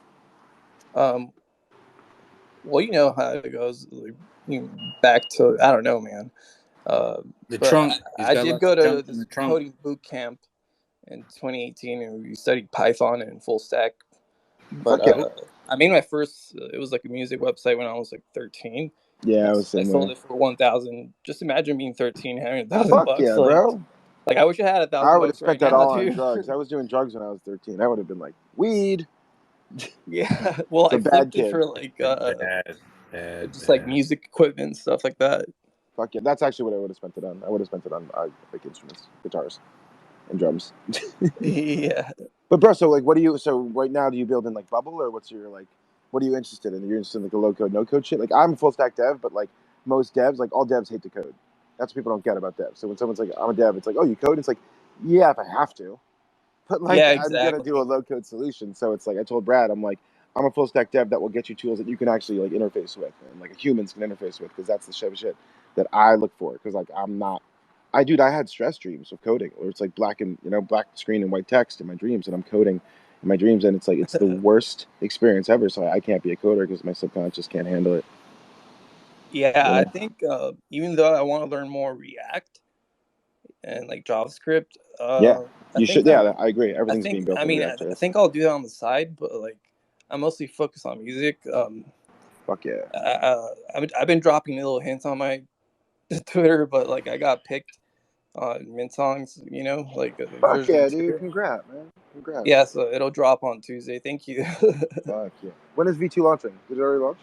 It's only 1 out of 1s instead of, and it used to be on Polygon. Now it's on Ethereum. That's fucking sick. Yeah, I was thinking of getting on Mint Songs because the link in bio app that I use called Koji. I don't know if you've talked with them, Koji. If not, you should check them out because they have a Mint Songs integration now. So like their whole link in bio is like great. You can put like NFT access, NFT token gated stuff. You can mint NFTs on there. You can literally like they have one because so it's like a link in bio. There's a bunch of little apps that anyone can develop and fork and spin off, right? So if they're on their own little app store, so people have built like there's a PFP generator app where you can like generate a 10,000 or whatever collection you want to generate, and you just literally upload the slices, and like it does it there, and it does like live minting there, and you don't have to build a whole site. And so I'm like, why the fuck wouldn't I have my minting site be link in bio? Like then people are on Instagram and on Twitter like minting, and then they go back to Twitter. Like how is that not the easiest user experience, right? Like, Yeah. you know what I mean? Like, yeah, it doesn't make you look like a big swinging dick because you didn't build your own website that's like super cool and animated and only works on like one device, right? But it's like, I'm like, I'd rather forsake the ego of all that and just be like, yeah, it seems weird to sell things through through a link in bio, but like that's where people are. You know what I mean? Like, how many more clicks do link in bios get that's than the anything web else? dev type of thing. Like, yeah, there's so many tools already, such as Mint Songs and that one. But it's like, which one's going to be I most lost the name of usable? it though. So like, if you DM me the name of it or just like Koji, yeah, I'll Google it or something. Yeah. That So they're sounds called. awesome. There's withkoji.com. And if you want to sign up, dude, use I have a referral code. You should grab one too. Yeah. Mine is Christiano. Okay, So just like your name. Yeah. So referral code. How do you spell Koji? Like Koji. Koji. Koji. Yeah, like it's a Japanese word. Okay. I'm gonna load it up and then. Yeah, dude, check it out. I would post mine, but it's like it's not fully live yet. It's gonna be live in a couple days. But mine has like a Calendly booking tool, so you can like book all the stuff. It has all the events, all the shows I'm doing. So there's like my daily expert advice show, any concerts I'm playing, any other interviews I'm doing. Right, so you can see all my calendars and get notified. It has tip jars. It has a gift thing where it's like, here's the equipment that I need. Like I need an iRig and things like this. And so it's like if people just want to buy that, like gear. It's got really cool, dude. It has games in there that you can literally swap out with your own images, and it's like the game's fully built, bro. I made one like for my human beings. I have a human beings profile picture project, And like I just swapped it out really quick with these 4 human beings characters that are behind alpha, right? So they're like transparent, over transparency, like PNGs, and just threw them in there. And then suddenly I have this game where it's like the mayor of the town has a shotgun and he's shooting all the other fucking townspeople. And I was like, this is amazing. Like, what? And it took me 30 seconds and the game was done. And it was like, so I was like, why don't I have it be like, all right, if you want a whitelist, like get the high score in these fucking 5 games. So I basically built a little arcade in the link in bio for my PFP project. That like there's like a little arcade where you can play these like 5 or 6 games, and like whoever gets the high score each week is gonna get prizes and shit. Yeah. Yeah. So like that kind of shit where it's like a mini arcade you can play in Twitter. I found this thing called Autominter. Yeah, dude, I'm on their fucking waitlist. But nice. Yeah, I just missed the mint though. It was like 2 days ago. Oh crap! Yeah, I think it's still the public mint's I happening. mean, like we're you good. mentioned, just sounds like way cooler. But yeah, like stuff like Autominter, like that's where all my research is in no code and low code development, because I feel like that's the stuff that's really going to be like the WordPress and Squarespace for the rest of the world. And I'm kind of stuck making music right now, especially like with next week's drop. Like, I might update my bio and stuff like that, but like, I don't know. I just feel I mean, check out Koji for that, because like honestly, you can get a link in bio up in like 30 seconds or like a minute, and you're like done. And then like the music player is dope. So the music player on there, I'm like, none of my music is released, right? I'm like an unreleased artist, and because I make money doing videos and commercials and marketing and all this other stuff, right? So I have the benefit of like having this big catalog. So I want to sometimes show people stuff without having them being able to steal it, right? So this thing has like a little audio player, and it's like you can't download it, you can't like right click. I'm gonna see if maybe you can screen record and do it like that, and steal it like that. But like hopefully it's like unstealable kind of thing. And that just provides like an extra level of like security and like safety, where I can put up some tracks on there where people can listen and like get a little teaser.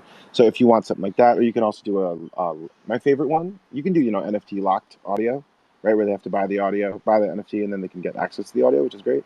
But you can also do a listening party, which is fucking insane. They built this, so it allows you. So the NFT listening party is you own the NFT, right, and you can listen to the song one time only, all the way through. And then it disappears, and then it shows you an ad for like the next product, whatever product you want to sell them, right? So it's like buy the single, right? So I thought of a cool way to do it is like you do whatever your NFT pass is, your mint pass, and you do like a lower tier right below that, right? That's like a one-time listen pass. You know what I mean? Yeah. Like a Jade pass, a Ruby pass. You know what I mean? And it's like you just get that one, and it's like you can listen one time through, and then it shows you, okay, now mint the actual pass that it's you own this song, or don't. But you know what I mean? But like, it gives you a bit, like even like that Ruby pass could be a free mint. So because people love free mints, so it's like now they have an NFT that's like shows they supported you, and they get a free mint. It's like free mint NFT that shows they supported you. You airdrop it to them, right? And now they have access to listen to that thing once, and they have this. They still keep the NFT, right? That's like a commemorative thing. It's a commemorative token, right? You gave them, and now it's like they listen to it once, and now it's like, hey, mint the real thing, right? So like that kind of stuff is super interesting to me, because like, people love free mints, and like like that. I feel like we're missing the cachet of like, people don't have their first NFT in their wallet, and there's a magical feeling of sending someone their first NFT, so it's like might as well make it free. Yeah, I know that feeling actually. Just a producer sent me like my first NFT back in like maybe October or something. I don't even know. It's been a blur. And that got me into mint songs, and now I'm doing this. That's what I mean. It's like it ends up solidifying you into the culture and into like that section of the cult. You know what I mean? Yeah. Where you're like, I fuck with mint songs because they jumped me in. Yeah. That's the thing. And so it's like that. But that kind of development is what I'm super interested in, man. Like where it's like, it's people focused, human forward. It's like it's better user experience, because at the end of the day, you could spend all this time in the back end and under the hood and make this whole thing that no one can drive. And because it's like ugly and the front end sucks. So it's like I'm more interested in the front end development. That's why I love Bubble. Have you fucked with Bubble at all? My friend told me about it. I made an account, but I didn't get into it. I was busy. Super cool, dude. It's like really intuitive, very easy, like full stack development. You can make anything you want in there. You can make full apps. You can make dApps. You can make like iPhone apps in there. But like the best part is the template. They have templates. They have a store. And so, like, you can buy anything. Like, if you want to spin up a Netflix, there's 4 for free, and there's 6 paid ones. And they're all, like, dope. And they're, like, they're all Web3 enabled. Like you add a wallet, and like you log in and you can like watch the Netflix shows and like look same experience. They're cloned to look just like Netflix. So like that, or like whatever you want to set up. If you want to set up like a product hunt or whatever, like you can clone these things, these templates people made, and you just use them as your template and then change a few details, and it's like you're fucking up and running. Databases, everything's done. Wow, no wonder It's my insane. friend recommended it to me, but like, yeah, it must have been one of those days where I was like too stoned or something. That's the most powerful in rockstar mode, because like we all have those moments where we're just like in our zone. Versus, that's the most powerful node. But another one that's way easier is called Softer, and this is also for anyone listening, because I know a lot of people who listen are coming on here for web development advice, marketing advice, and Web3 advice. So anyone who's listening as well, Softer, super awesome, and they have a bunch of new integrations, and they have Airtable integrations. So basically, anyone who doesn't understand this, a website uses a database. The database contains all the information. So if you were to, for example, do like an Airbnb, and someone had to make a profile and put in their information, that would all be contained in a database, right? So you need a database, and then you need like the actual front end, like the website, what you see. And the website just asks the database for information and displays that, right? So that's basically how websites work. So Softer uses Airtable, which is a really like easy to use database software website platform, and so it's like super easy integration, and it's free. So it's like I'm only interested in the ones that are free. So Softer is great, softr.com, and then Builder, buildr.com are both great. And then if anyone's interested in easy no code web design solutions, TypeDream is a godsend. So TypeDream, I think it's .com or whatever, but look up TypeDream. And then the other one is Webflow is pretty cool, but it's a bit complex. It doesn't need to be that complex. The other one is Card, CARDD.io. Makes like simple landing pages, super easy. So that's your daily dump of free and awesome no-code and low-code tools from Christiano. So you have no excuse to not have a website, and you have no excuse to ask me to build you a website now. Nice. Not you, Infinati, but for anyone else. And this is recorded, so anyone can just go back and just pause that and just take down those names. Oh yeah, that's useful. Yeah. I was typing stuff, Yeah, no, you're good. I'll send you if you want the list of that. I have a notes document. I'll just send you that section. Yeah. I'm gonna make that public soon. I'm gonna make a big Notion doc or like a Git book or something of all those tools, because it's just I wish someone did that for me. Maybe I'll make it a Medium article and get like get paid for it. I don't know.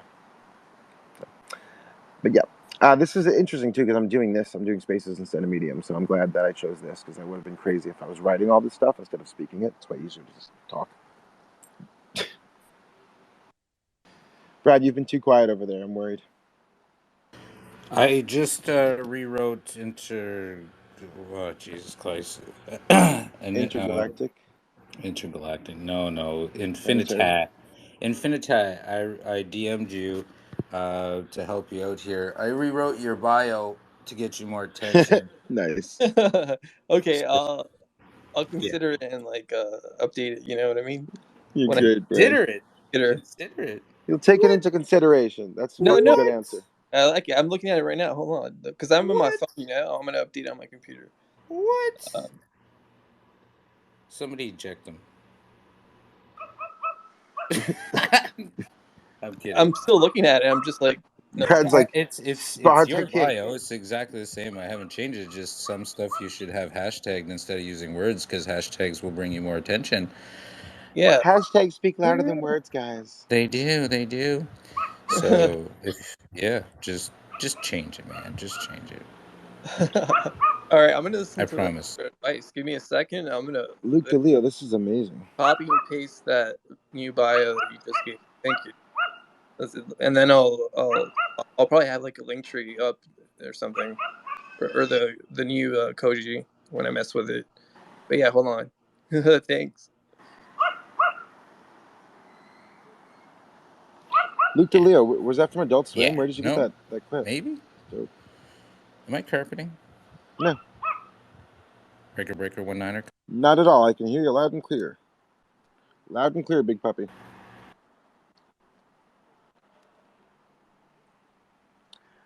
That's a loud and clear power bottom. We're reading you loud and clear power bottom.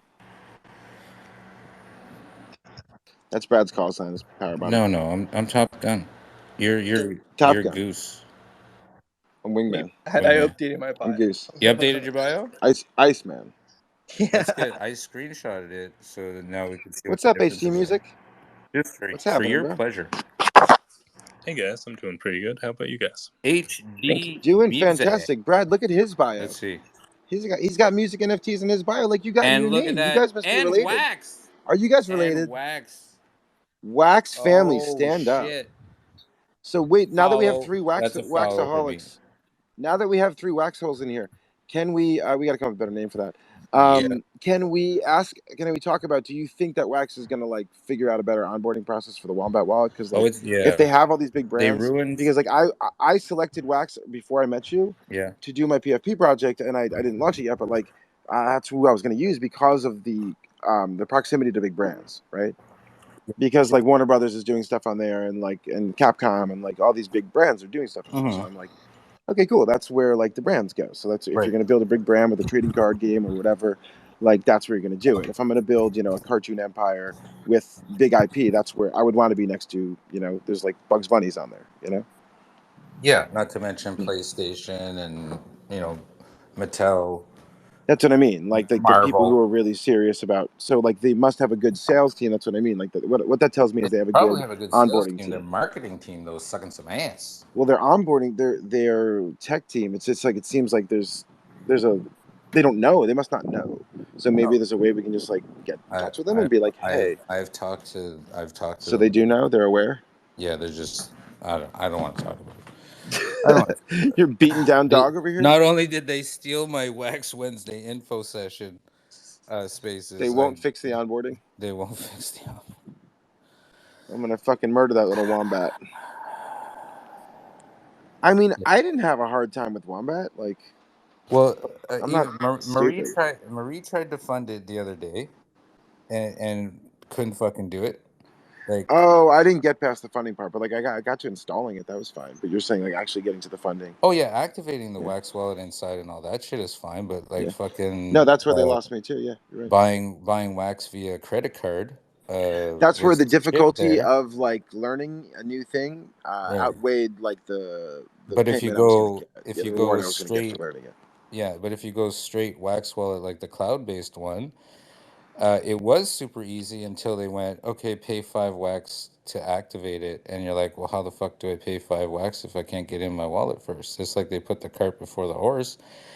But for new, it's like how they want you to have job experience to get a job. Right? It's like how do I get a job without job experience if you can't get a job first? Have job experience. Before they didn't even have instructions on how to fucking pay the 5 wax.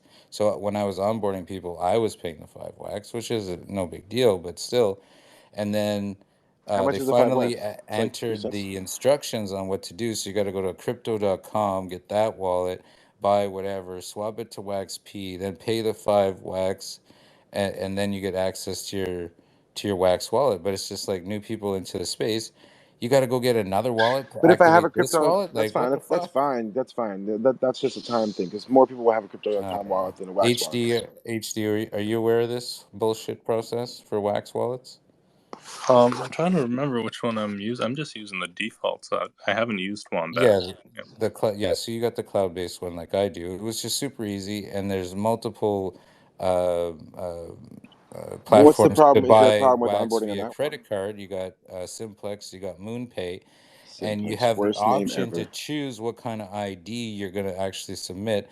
But in the Wombat wallet, helping Marie out here the other day, it just says like you can use driver's license, passport, whatever. But as soon as you proceed, it just says take a picture of your driver's license. So if you I got an use idea a passport, you can't. It won't fucking accept it. It's so we can use any front end like Type Dream or even like Card would do it. Like any front end, we could basically make a page for you, right? Like even just like a minting page for this, right? Where they would just for your NFTs. Just hear me out for a second. It's an onboarding tool, right? So it's just like a page a link that you can send them. That's like your own onboarding tool, right? And you log in with like you see the NFT there, right? You don't have to log in. You can log in through your wallet, or you can just see the NFT there and go buy it with a credit card, buy it with a debit card, like buy with fiat currency, right? And you hit that, and it's MoonPay, okay? And it's a MoonPay. It's literally MoonPay is one line of code. You put that one line of code into it's like literally an embed code. That's it. You put it in and you're done. So now you have MoonPay right there. Now every average Joe can go hit that. Now they have the MoonPay. Now they've bought your thing, and it sets up a wallet for them. Oh yeah, that's what MoonPay does. Yeah, that's what MoonPay does, and Paper does the same thing. Paper, I would recommend Paper instead for that. Paper sets up a wallet for them. So for people who don't even have like a wallet, it'll set up a wallet for them. Really? Yeah. So the idea is that's the idea. So what's the cost to set up MoonPay onto your website though? Nothing. They're all free. They all just want to get onboarded right now. Really? You know? The question is what currencies it supports and everything like that. But Wax is a very big currency. It's one of the top 20. Well, they already support Wax because the MoonPay is listed there, and so is Simplex. Okay, so MoonPay supports it. So then I'm not sure if Paper supports it, but I'll check. But MoonPay definitely supports it. Just use MoonPay. So again, that one's 3 lines of code. I'm gonna go tell Sublime Sounds to do that then. They can do it, yeah. Or I was saying we can just do it for. A website. There could be a Brad Music NFTs minting site that's just right there, and you can just go boom, and it's just like your marketplace. Yeah, that would be my Gem Cutters one then. Do you have them? Are they pre-minted? Do you own them all yet? Or are they just lazy minted? Anything I do. So you can move them. You can move them to anywhere. Okay. So, bro, we can sell these through a fucking link in bio. We can sell these through. You can upload these to Koji, or not even upload them. You just go into the Koji, add that app, transfer them. Yeah, and just say put it with your wallet, whatever wallet you have, that they're held in, and then sell them there. Well, the only other issue I'm seeing right now is we're working on a sponsorship and exclusivity agreement with Nifty Blocks currently, so that's kind of a issue. That's all fine, but you can have a conversation with them and say, "Listen, I need to sell, and if the user interface and the user interaction is shit, then I can't sell. So I'm allowed to make my own minting site to get these because they don't care if you're moving them off the shelves. It's like selling them out of your trunk versus selling them at the store, waiting for them to sell it at the store, and it's not selling because they have it hidden in the back somewhere. Right. All right, I'm going to market it to my own storefront right here and just fucking boom. I wonder if Nifty Blocks already has the option to buy via credit card. I've never seen it though. I don't think so. HD, you ever see it? Where do you sell your NFTs on Wax, anyways? I mainly did it through my community, so. Oh, you're doing auction? Yeah. Well, I didn't really. What I did is I would just give them away at first, You're not selling any NFTs? I do on a different blockchain. If you guys have heard of Cosmos, I can tell you why I'm really excited about it too. But so what are you listing Wax for? I started off there, I started off on Ethereum, but that was before Polygon, so I went to Wax because that's the only thing I heard of that was better. Okay. And then, but your Wax ones you're just doing as free giveaways. My Wax ones I was giving away. For the most part, I was using Torm, if you've heard of that. Yes, I have. Yeah. Okay. Well, that's interesting because Wax Wallet is definitely the Wax blockchain and stuff. Definitely the cheapest place to do minting and the most user friendly from Atomic Hub and a Nifty Blocks perspective and creating NFTs out of all the other blockchains I've been on or played with, anyways. And because it's ridiculously cheap there, that's not a bad idea. Is just use that as a advertising type NFTs, giveaways and things like that, and then do your sales NFTs on a something people are paying bigger dollars for than the Wax blockchain. So for example, the other blockchain I'm really excited about, and in a couple of months I will be on there because they're creating music NFTs for me, is the Phantasma blockchain, which is the only current that I'm aware of carbon negative blockchain, which is fucking awesome. So if you can, advertise that with your collection, that's huge, right? People will buy into that. Cool. Yeah. They just don't have the greatest ability to do music NFTs right now. But my comparison here is the Wax blockchain does 18 million transactions a day. Phantasma does about between 6 and 8 million. And between those numbers, Phantasma is bringing in more money than Wax with the 18 million transactions because the majority of Wax NFTs are $5-10 or under, $5 or under. There's not a lot of $100 or $1,000 NFTs like you see on OpenSeas or other places, so they got a high volume of transactions. Yeah. But I think there's something to rewarding people right now. $20, $30, $40, $50 is roughly the average price of NFTs on there, but their NFTs and their capability is friggin' far better than OpenSea's. Like, they blow OpenSea's out of the water, fuck, in regards to quality of NFTs. That's for sure. Brad, would you be able to like mint it with your contract and everything with your exclusivity? Would you be able to mint a listening pass NFT that would like let someone listen to your Wax NFT on that NFT listening party app I was talking about? I would have to talk to Simon. Okay. Because that wouldn't be a bad idea to mint a free NFT. You know, we can mint it on like Polygon or something. Oh, if it's free, yeah. If it's free, that's not. Okay, yeah. Because like mint a free Polygon NFT, airdrop it to everyone, right? Because anyone who has an Ethereum wallet has a Polygon wallet. I don't like the onboarding step. I feel like MetaMask has to get better with that in terms of like how to add the Polygon network, because it's like they don't even have like it never changes. They should just have it like you hit it and it's like enter these credentials.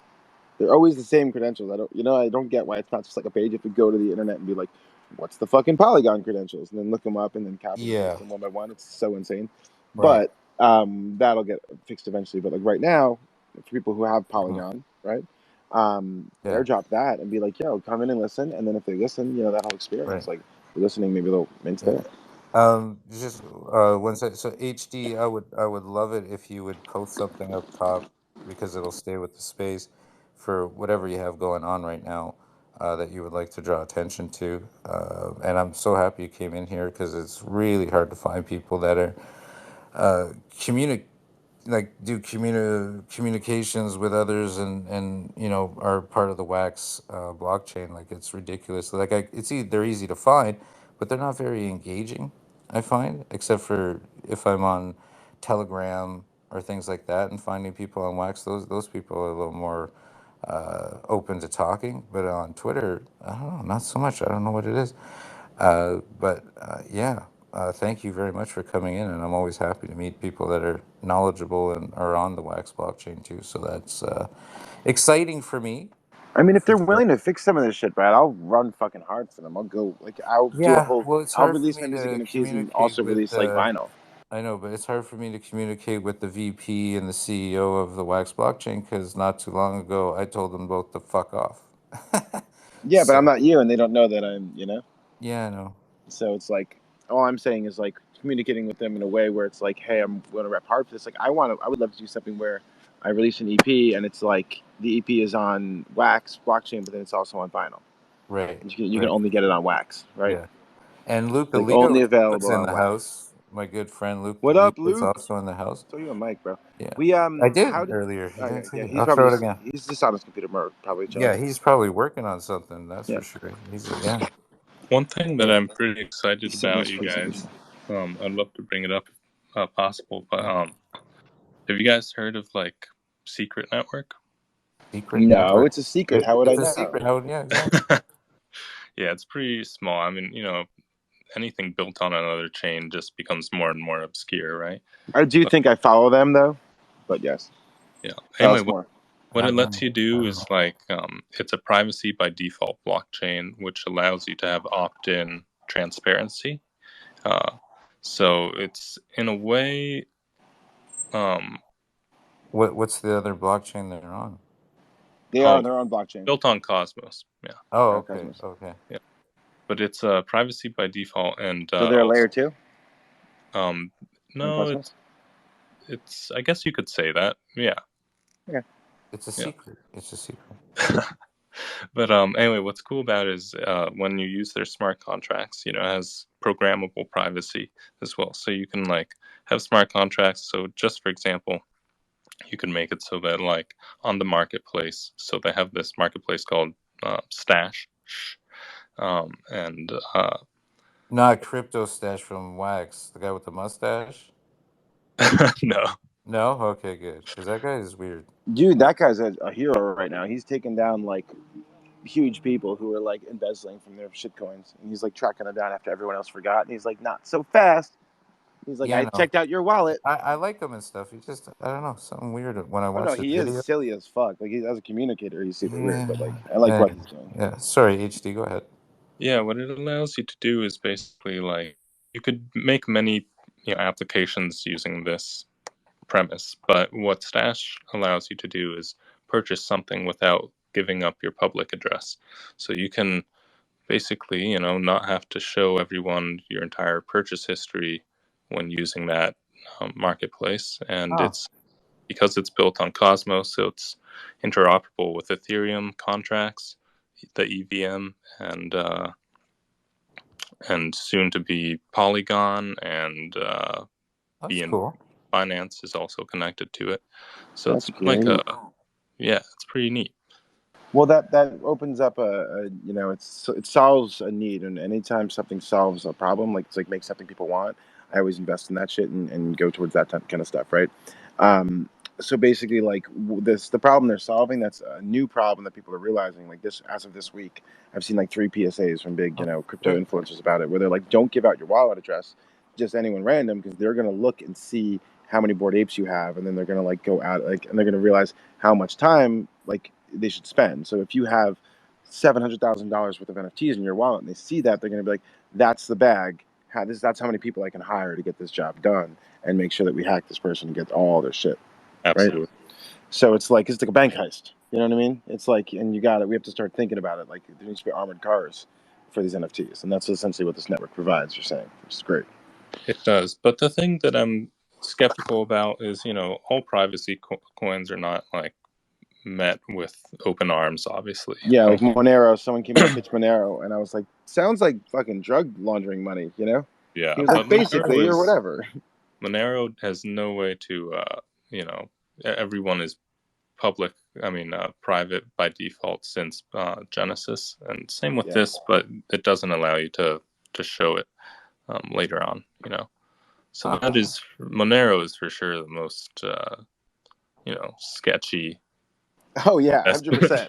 I was like, I'm getting nothing but like weird smells off this project, dude. This guy was like, hey, any technology is good or bad. I was like, you sound like a money launderer coming in here pitching Monero, being like, you could do whatever, you could do good things, you could do bad things. I'm like, stop it, get out of here. Right. We're trying to make it so that like the currency makes it so that it's like it pays better to do good things, right? Absolutely, for sure. Yeah. Hey, listen. So I want to give an opportunity to Luke DeLeo to if he's got a new track or whatever to play it in, but also, you know, for our listeners to give a little update. He's been in here before, and we had him on as a guest speaker. I believe we did have him on as a guest speaker. Yeah. Just had He's him been up here since the beginning, dude. Since episode 2, and I think.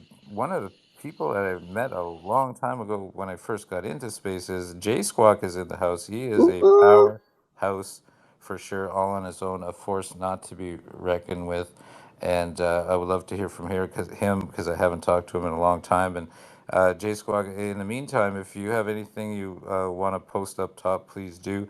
I would be honored if you would share something there with us. But Leo, what's new in the zoo, bud? Yeah, bro. How y'all doing? Good, you? Doing good, man. I'm excited to get working with you if you're still down with that. And yeah, we were saying later tonight or tomorrow we're gonna do a call, bro. All 3 of us. Yes. Oh yeah. Oh, okay. Sure. I've been working on something like it's kind of big, but it's kind of big. Like, is that what she said? Yes, it's kind of big. It's kind of big. That's what she said. Yes. Yeah. All right, dude. Okay. Don't brag about it, but all right. Okay. I don't know. It's just a lot of work, and I'm still working on it constantly. Well, that's good. I haven't stopped like for the past like 4 months. You are so talented. You got an opus in the works. So humble at the same time. It blows Luke my DeLeo mind. has an opus in the works for us. Yes, I'm working on my magnum opus. Straight up, I heard his last opus. It was insane. That sounds like a name of your sex tape. What? Magnum opus? Magnum opus. Whoa, sex tape, yo. I'm in.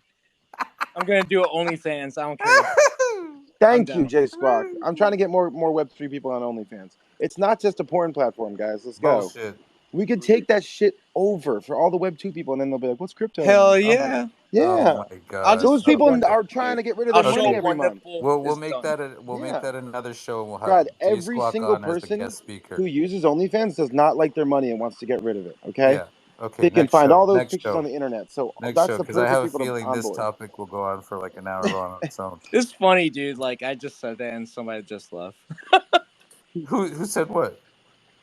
I'm gonna show one nipple. So one You're gonna nipple. show one nipple and somebody left? Just one.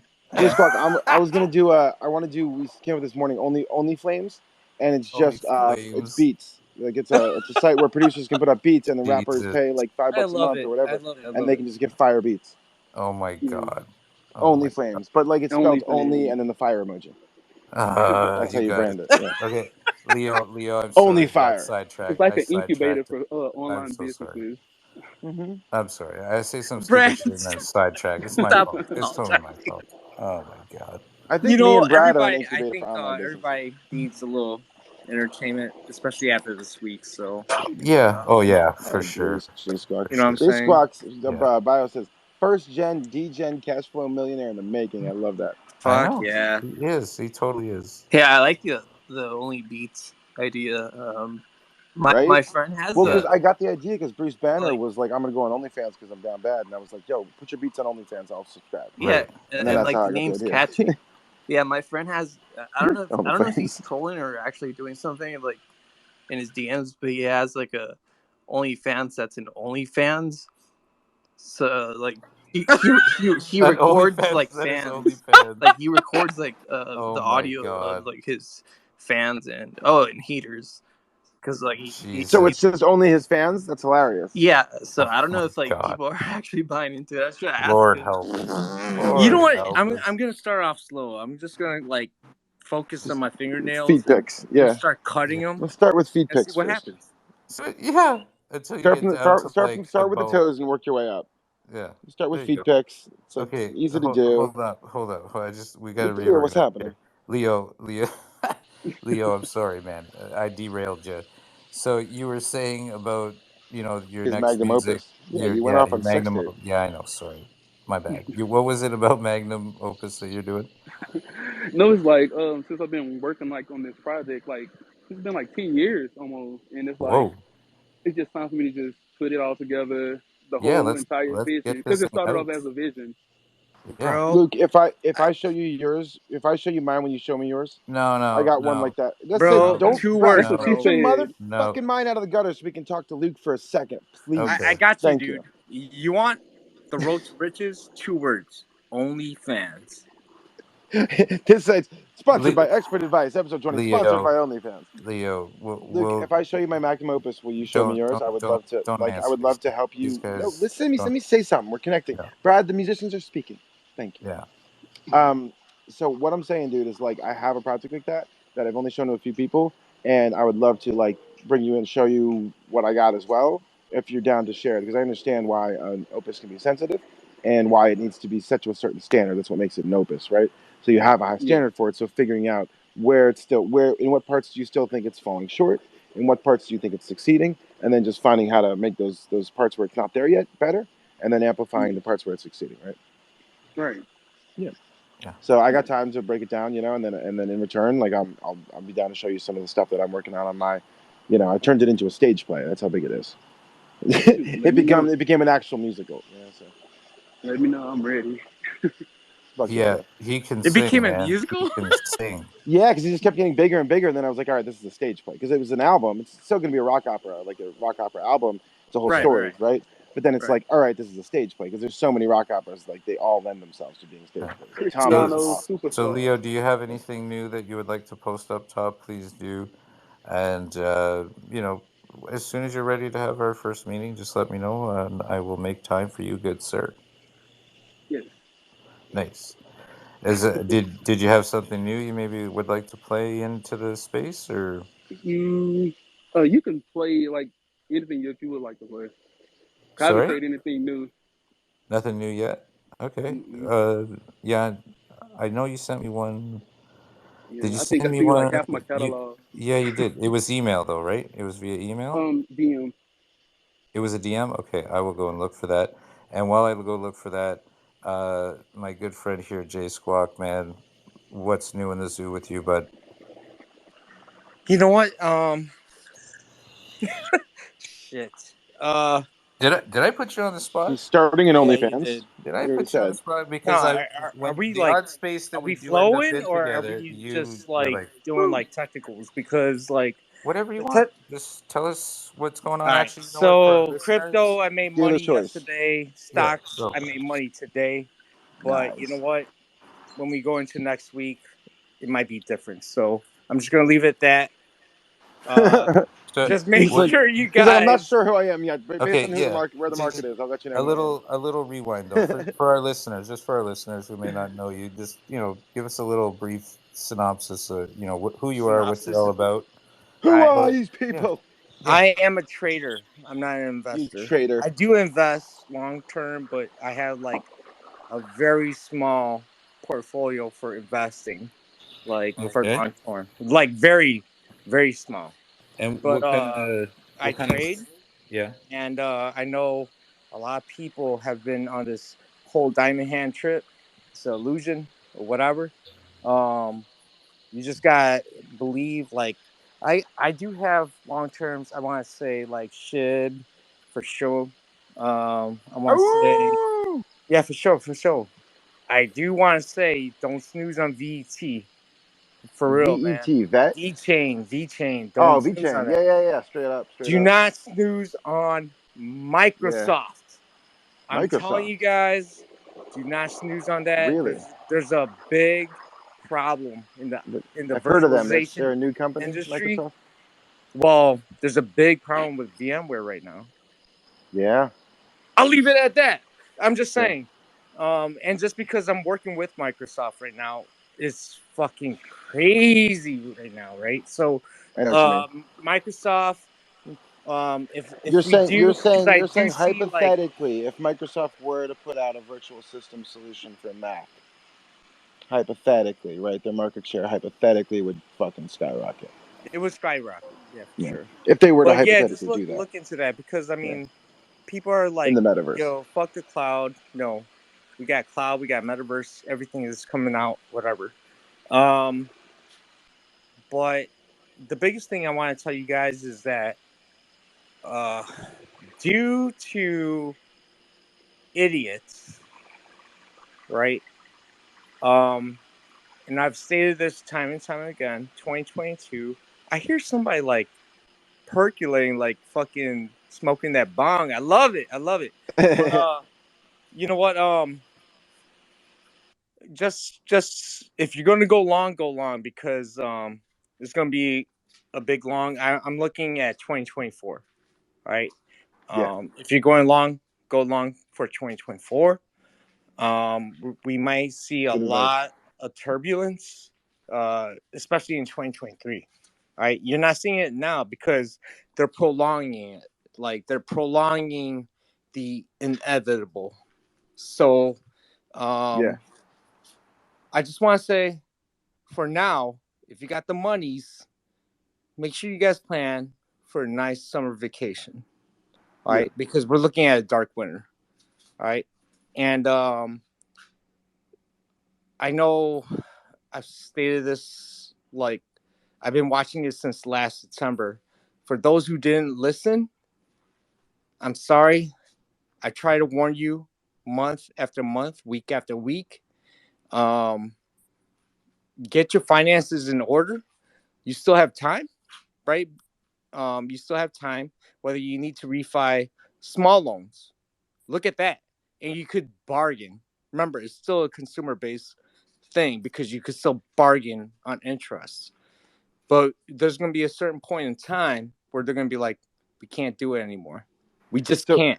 In layman's terms, right now, is what he's saying is right now renegotiate your loans if you can. Absolutely. And try to get a better interest rate for yourself because they're going to probably hike rates. I mean, they said they're going to hike rates. They said that they're taking it back for a year. It's guaranteed. So they said at the end of this year they are hiking rates in December.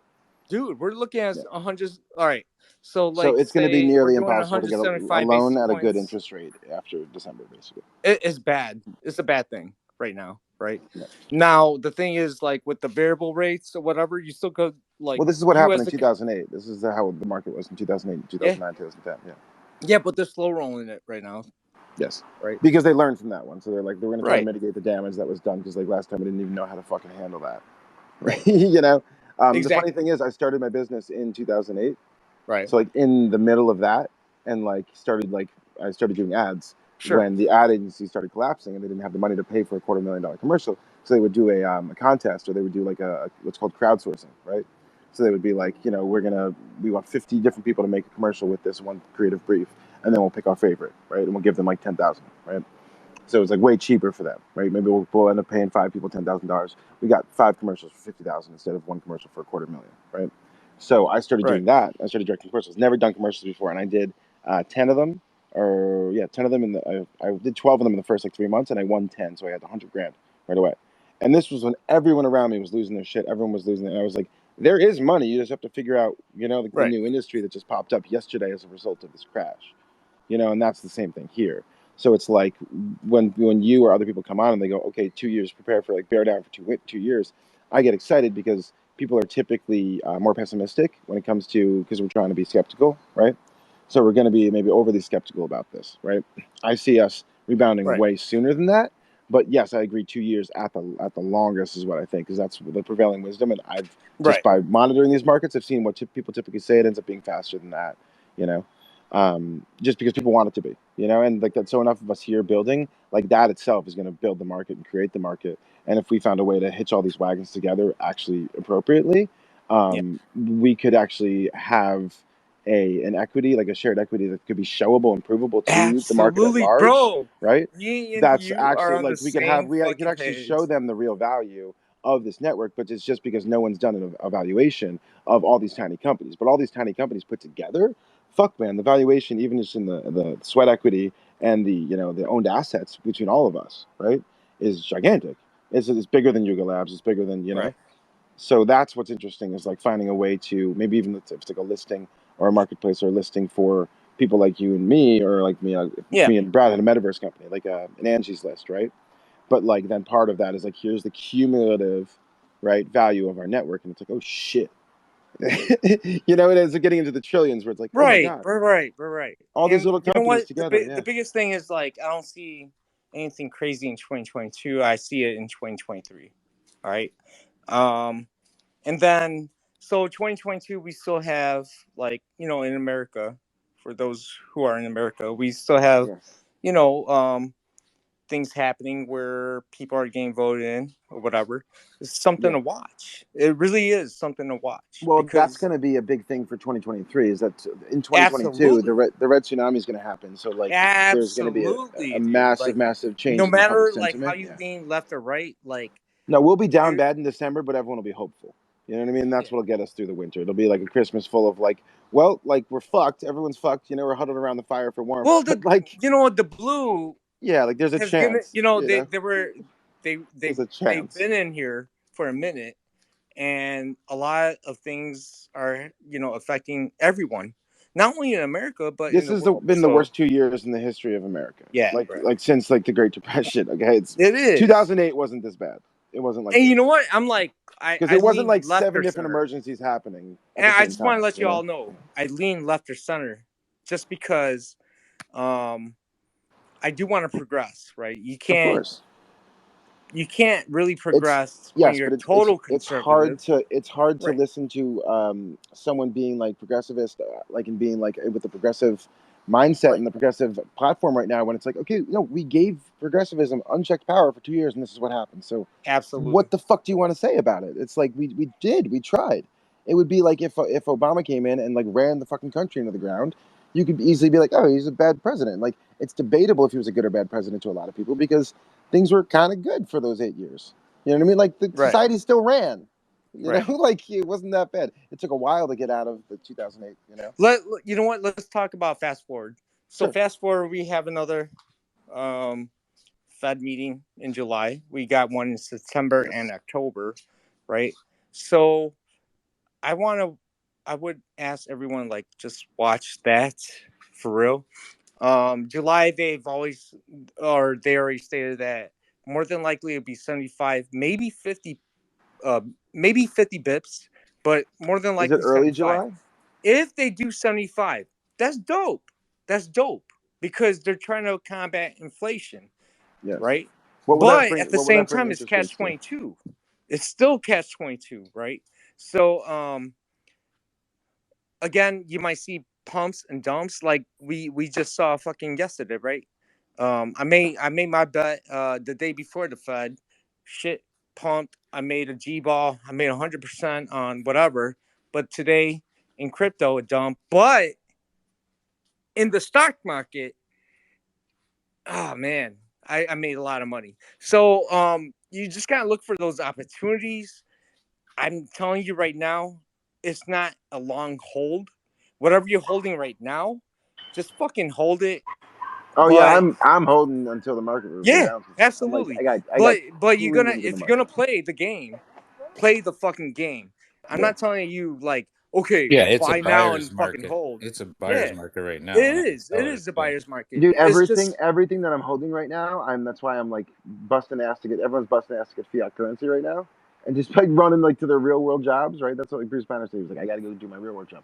Like that's why I was telling people like OnlyFans, like just bust ass to get fiat currency right now, and fucking bring. And this is not financial advice, but like this is what I'm doing, and bringing it all in and buying all my stocks and all my coins, and having my fucking average. Like I'm bringing my averages down to like ridiculously low. Oh yeah, absolutely.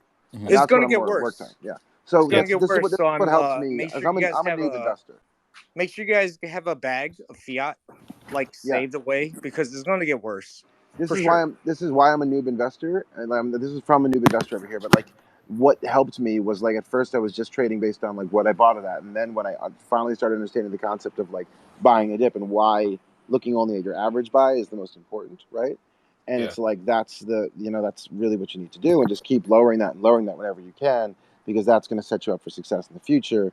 And obviously, like, and that's if you have the money. That I treat it like a savings account, right? So this is that's what I'm treating it as. I'm treating it as a CD or as a 401k or something like that. Yeah, I'm just gonna butt in here, you guys, because the other space there starts in 15 minutes, and I have quite a few things that I need to play in here to address all our guests.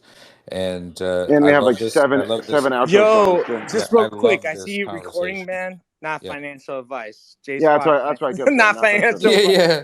No, this is all allegedly in the metaverse. And plus, we also say allegedly in the metaverse. So we're all good. Yeah, it said like every 10 minutes. We're fine. So everyone knows they don't come here for real experts. I got a couple of sound bites from Leo here that he's been working on. They're like 15, 20 seconds. I just wanted to, there's two of them I really like that I'm going to play here from the Apple Music place. He is really wants people to hear his track called Morning. I really like it, and we're definitely going to do something with it. We're going to do something with all his stuff anyways. It's fucking phenomenal. But I'm just going to play two of them for now, and then I asked Infinita if he had any music he wanted to play into the space, and we'll go from there. Luke, before you started, I could hear a lot of your music as background music in Jesus Danger Christ, because it's like when he gets to LA, it's going to be all hip hop for the background music and backing tracks, and there's always going to be songs. So like we should start thinking about that too, because man, it's so dope. Sure. So here we go.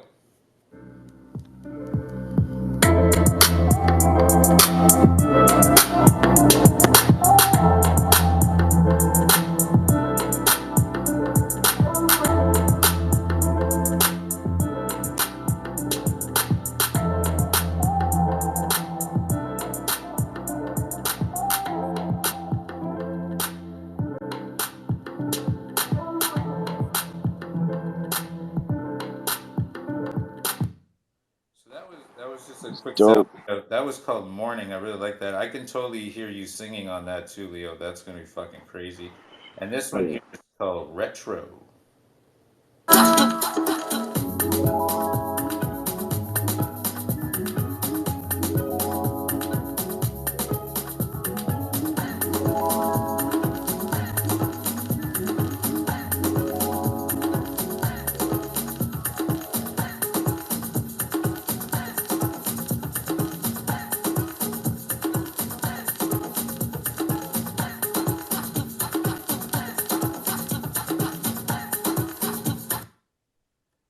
Dude, like your production just sounds like pop music.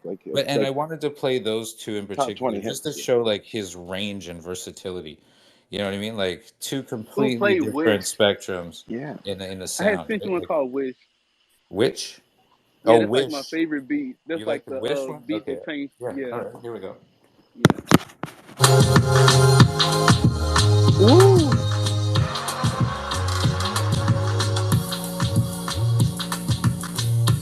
That's some gorilla shit, dude.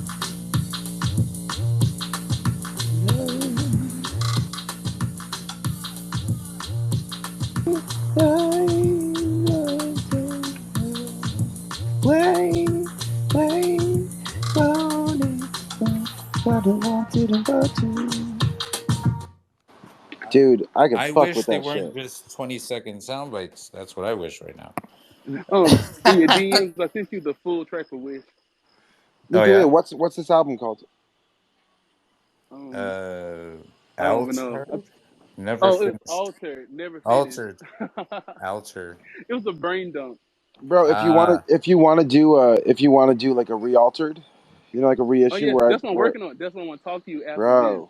because I was saying if you want to do some tracks together, like you sing the hooks and shit, and like yes. Hey, get your own superstars. He's mine. Brad, we need a manager, man. No, I manage. I'm a lead. I know we need a manager. It's you. No, yeah.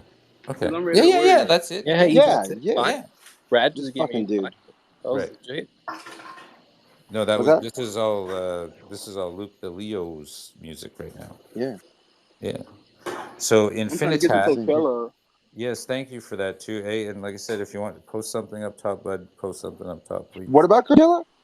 I'm trying to get to Coachella. You trying to get to Coachella? Yes. Yeah. We're gonna get there. We're totally. Let's play Coachella. Yeah.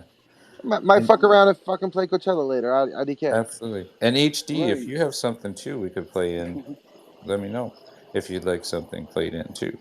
But Infinita, do you have anything you'd like to play in, man? Oh yeah, I damned you, but you want me to just play it off my? You did? I use Spotify, so that's. Okay, hold on a sec. I wasn't looking. No, it's because I sent you a Spotify link, so. Oh, okay, here I got it called. Luke, I'm about to do my first, my debut rap performance. Like, not my debut, but like coming out in this new energy, and I'm doing it at Venice Beach. We're doing like a trash cleanup. Whoa! Sorry. We're doing a trash cleanup in Venice Beach, and then afterwards, Patch was like, "Yeah, you can get on the open mic afterwards." I was like, "I'm headlining this bitch. If I'm coming out," and she was like, "Fine." She put me on the bill.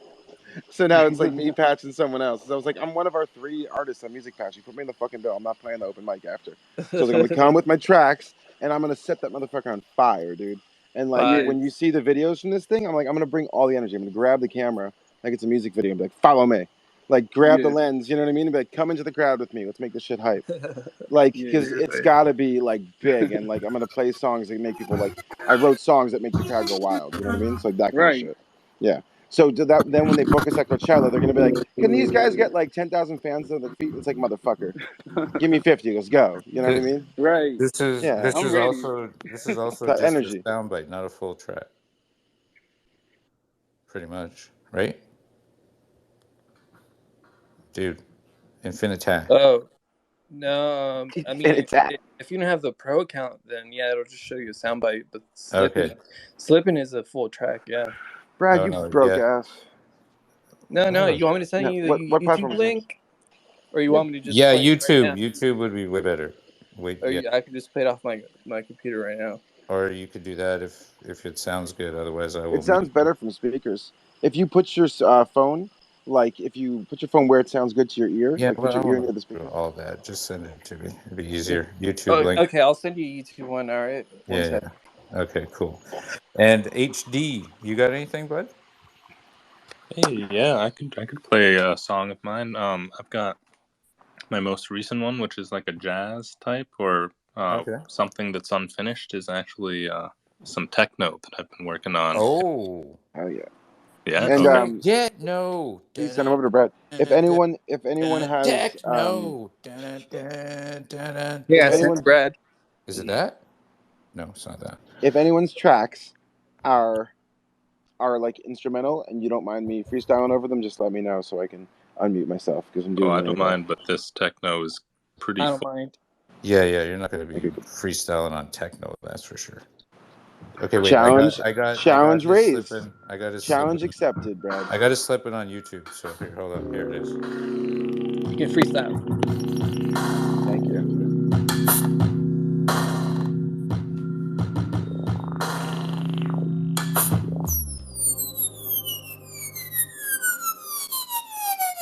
Wait for that bomb to drop.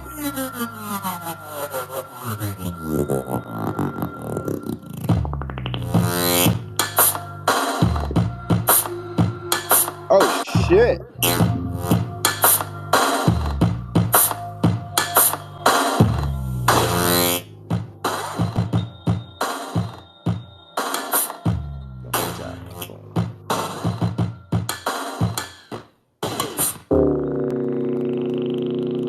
And everybody coming over here, get sticked up, ooh, put your hands up, and when the beat comes up, just stand up and learn to dance.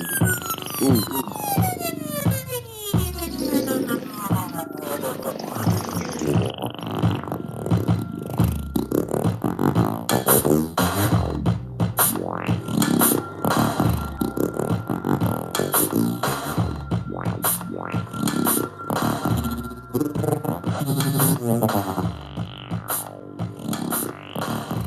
Want to spit the Twilight Zone. Want to spit, but I don't want to speak over this awesome flora and fauna that it sounds like. Sound mic. Ooh.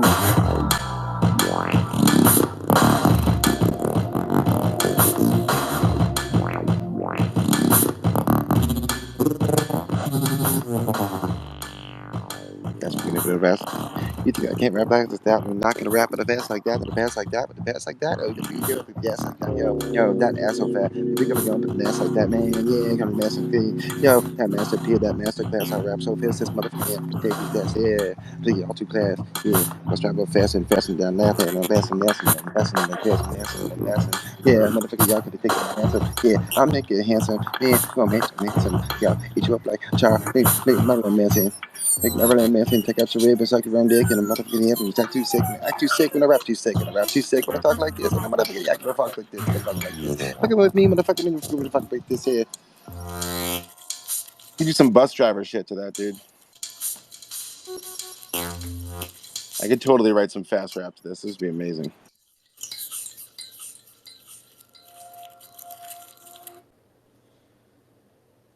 That shit was a Sonic adventure, bro. Thanks. That was amazing. Thank you. That was so dope. Where It was like can I so. It was find like Aphex Twin and fucking. Oh, so good. Super cool, man. Yeah, I don't even know. I've never heard anything. But yeah, I like the anything like freestyle that too. before. I like the freestyle part too. Dude, it was fun. Anything like that before. Luke said, "Where can I find it?" Oh, he's got it on YouTube. It should be on my link tree. In the link tree too. It's not at Koji yet, but so HD. It's not a Koji yet. This dude's been listening. Where do you got your music? It's got my at music Spotify, Apple Music. But I should add my YouTube's and SoundCloud. I love that. That was amazing. So HD, did you want to play it in? Yeah, or I do you knew want me to Luke play would be it? fucking with that. Yeah, I shit. can play it in. Oh my god! You want to hear the techno? Then I need to do it off my Ableton session. Oh, okay. All right, go ahead. Are you teed up? Yep. Give me 1 sec. Yeah, Luke, you fuck with that? Yes, that song spoke to me. That's crazy. Yeah, I was like, let's... where can I find this? Y'all two speak the same language, man. I'm so glad you guys met. Oh wow! For You sure. fucking aliens from the same planet over here, where they speak All in right. like. Let's hear HD. I just stopped Right. in my tracks. It's like, what is this? What is this? I'm sideways, Brad. All right, let's go. Yeah. Okay, go ahead. Whatever. Here we go.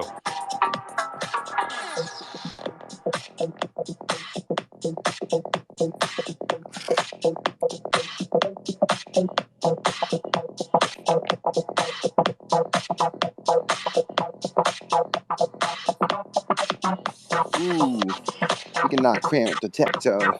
Yeah, when the nam and the neck go. Get this fucking game by the neck, bro. You're gonna get the necto, get a necktie. I'm a next guy. I'm way cooler than the next guy. I don't want to cut him off. Turn it up a little if you can. Oh no, I can't. You can't. Okay. Can you get closer to the speaker? Is that any better? Yeah.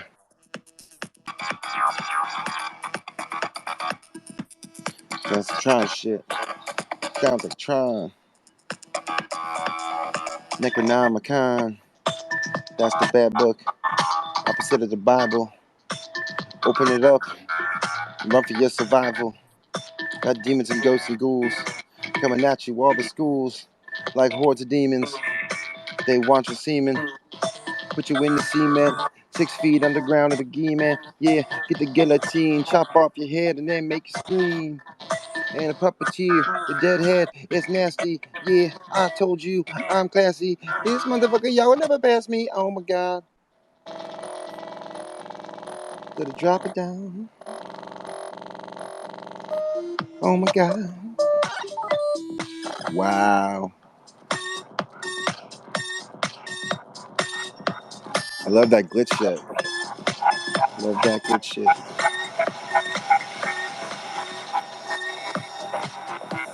Grass on. Got the hands. Oh. New Cristiano flow. I just want to say I made that sound by opening a can. What do you mean? Opening a can? Yeah, like you just take like that kind of hollow sound, like ding dong, and then I just like pitched it all around the place. You know? Shit! What? That's So dope. it's So you make your own samples. The thing that's going like ding, boom, ba, ba, boom, you know, all over the places. Yeah. Dude, that's amazing. That right there. Wow. Wow, wow, wow.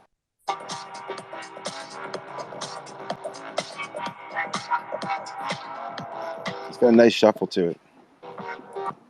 Thank you. Yeah. It was it's honestly the most like full on techno psychedelic thing I've ever made. I could see some kids like cutting shapes on TikTok to that though. That's awesome. You know? I really liked it. Thank you, man. I really liked what you did too, and I mean honestly I've made mostly like jazz and instrumental music, and I've always really loved like psytrance and techno, but I've never attempted to make it, and boy does it take a lot more mixing and a lot more. Yeah. Oh my god, it's just because you're automating all the transitions, so it's like you're normally not doing that. So it's a whole another added level of like work. Yeah, right? So much more respect now that I understand the craft. Yeah. And you realize why they use loops. Because originally, like, I don't want to use no loops, and you're like, oh, this is why because they don't want to like they want to just start at the automating part. You know what I mean? And then just like go from there, right? Yeah. Yeah, that's easier, but yeah, for mine, we didn't use loops. We just like we would take smoke breaks and just go at it, and then be like, "I'm bored. Like your turn." And then I was thinking of starting a band with my girl's a DJ, and like we're gonna do a band where she can play like the MPC and everything, like trigger all the pads, and then me and her, me playing drums on either a real drum set or an electronic drum set because I'm like an ill drummer. But like I play jazz drums as well. I was born a jazz drummer. I was raised a jazz drummer, like, and then I played rock and everything else now. But like playing like techno beats and like sick fucking fills, making like Blue Man Group kind of style. That sounds awesome. So, on that note, we're gonna have to wrap this up. Can I hear the jazz one before we go? The jazz one, what? Do you have the jazz one? AC music? Yeah, I'd love to play it. Thanks. Is that okay? Is that okay with you, Brad? Yeah, and then we'll Mr. Rogers it. Yeah, go for it, dude. All right. The piano is the main thing I did on here. I mean, I made the whole thing, but yeah, this was before my production skills were that great. So the like other parts other than the piano were a little bit basic. But anyway, here it is. It's fine. Oh, sorry, I've got an ad. One moment.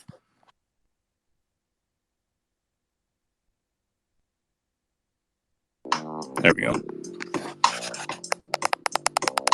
I already released this. Oh my god, this is great.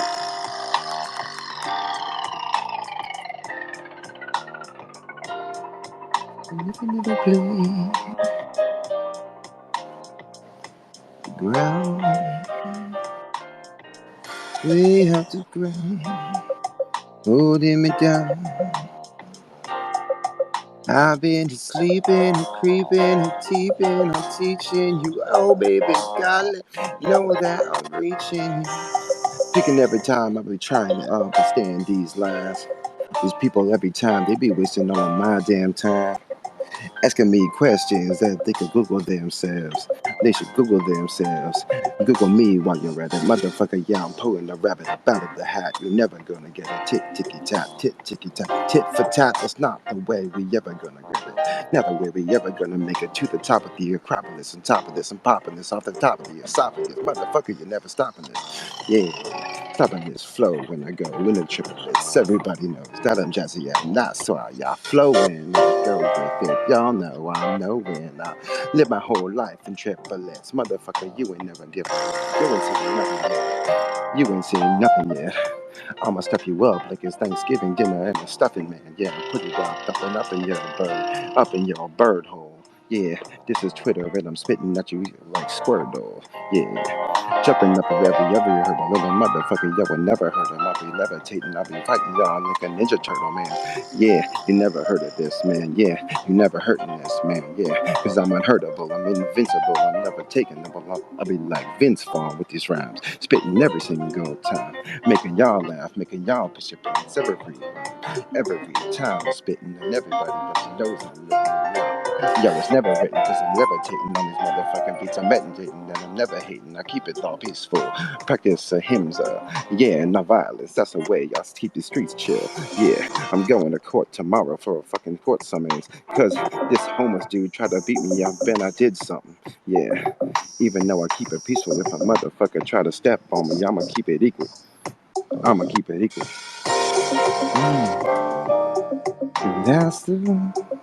That's how it goes in these streets of Hollywood. Ooh. They try to keep it thug and I try to keep it good. But if they tryna test me, they gon' get this right and left, see. Ooh. They know better than to mess with me.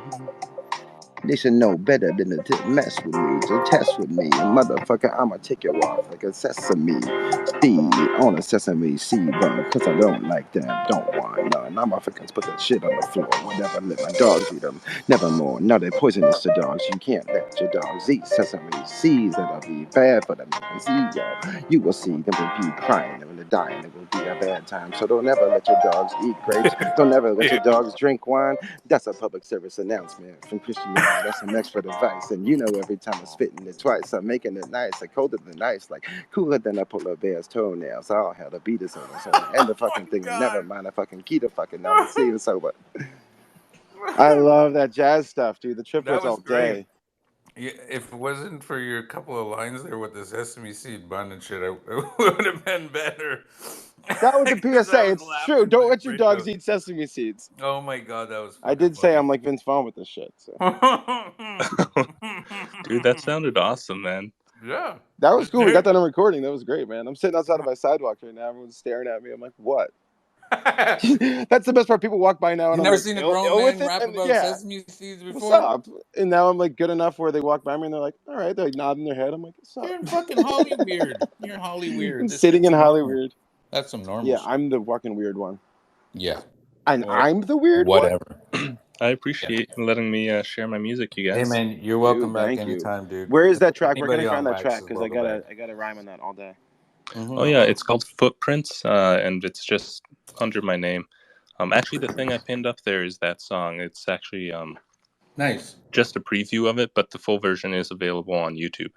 And same thing with like I said with Leo. Would you be open to me like putting a verse on that and sending it to you, and like maybe we do something together with it? Oh, absolutely, man. I'm also open to collaboration and everything, you know. All right, so I'll message you right now. I'd love to collaborate on Footprints. Cool, man. Sounds good. All right. Just because I have to do this, otherwise I don't remember. As soon as we end the space, everyone's gone forever, and it's like bye. No, they'll always be back. So, I know, but not gone forever. You know what I mean? Like until next time I see you. Yeah, for sure. Like tomorrow. So we're good. So on that note, what did we learn today? So what did we learn today, kids? Well, I learned that most of the people that come to this show are absolute hitters. They have hits upon hits upon hits that they don't even know are hits. And maybe they just need Christiano and Brad up on the track. I don't know. What else did we learn today? We learned a little bit about full stack development. We learned about the birds and the bees and the things between my knees. We learned that Luke DeLeo is planning his magnum opus, and he's going to unleash his opus, the magnum one, all over. And it's not a sex tape. No, it's not a sex tape. We learned that. Brad, what was your homie's name? I've already forgot. What was my what? Sorry. What was your homie's name? I already forgot. Who came in? Oh, J Squawk. Oh, J Squawk. Yeah, it's not a normal name, so it's not my fault for not remembering. We learned that J Squawk knows a ton, and he said, bear down. But I say, coins go up. As I say at the end of every show, coins go up. Let's go. Bull market, baby. What did you learn today, Brad? I learned that our listeners and speakers that we bring up are a wide range of talents in many different either genres of music or spectrums of experience and knowledge bases. So like we can really take over the world with these people. And thank you for being my neighbor. Thanks for being my neighbor, Brad, in this beautiful thing that we call the metaverse. Allegedly. All of that was not financial advice. Yeah, it was good learning, hanging out, sharing stuff. Listening. Thank you for coming. Yeah, what did you learn today? I'm mostly interested in that Koji thing right now. There we go. Today we learned about withkoji.com, referral code Cristiano. And that's referral code Cristiano. My new bio that Brad gave me. We learned if you need anyone to rewrite your bio, Brad, that should be one of your utilities. You have 4 utilities now. I will rewrite your bio. Done. I added a 4th utility to Brad. For it. Yeah. Is it a good bio? Let me see what your bio says. I can do that. What did he write? Picture. I'll send you a picture after of what it was, and then you can see what it is now. Thanks for that, Brad. Yeah. And Luke DeLeo, any parting words? HG Music, any parting words? Yeah.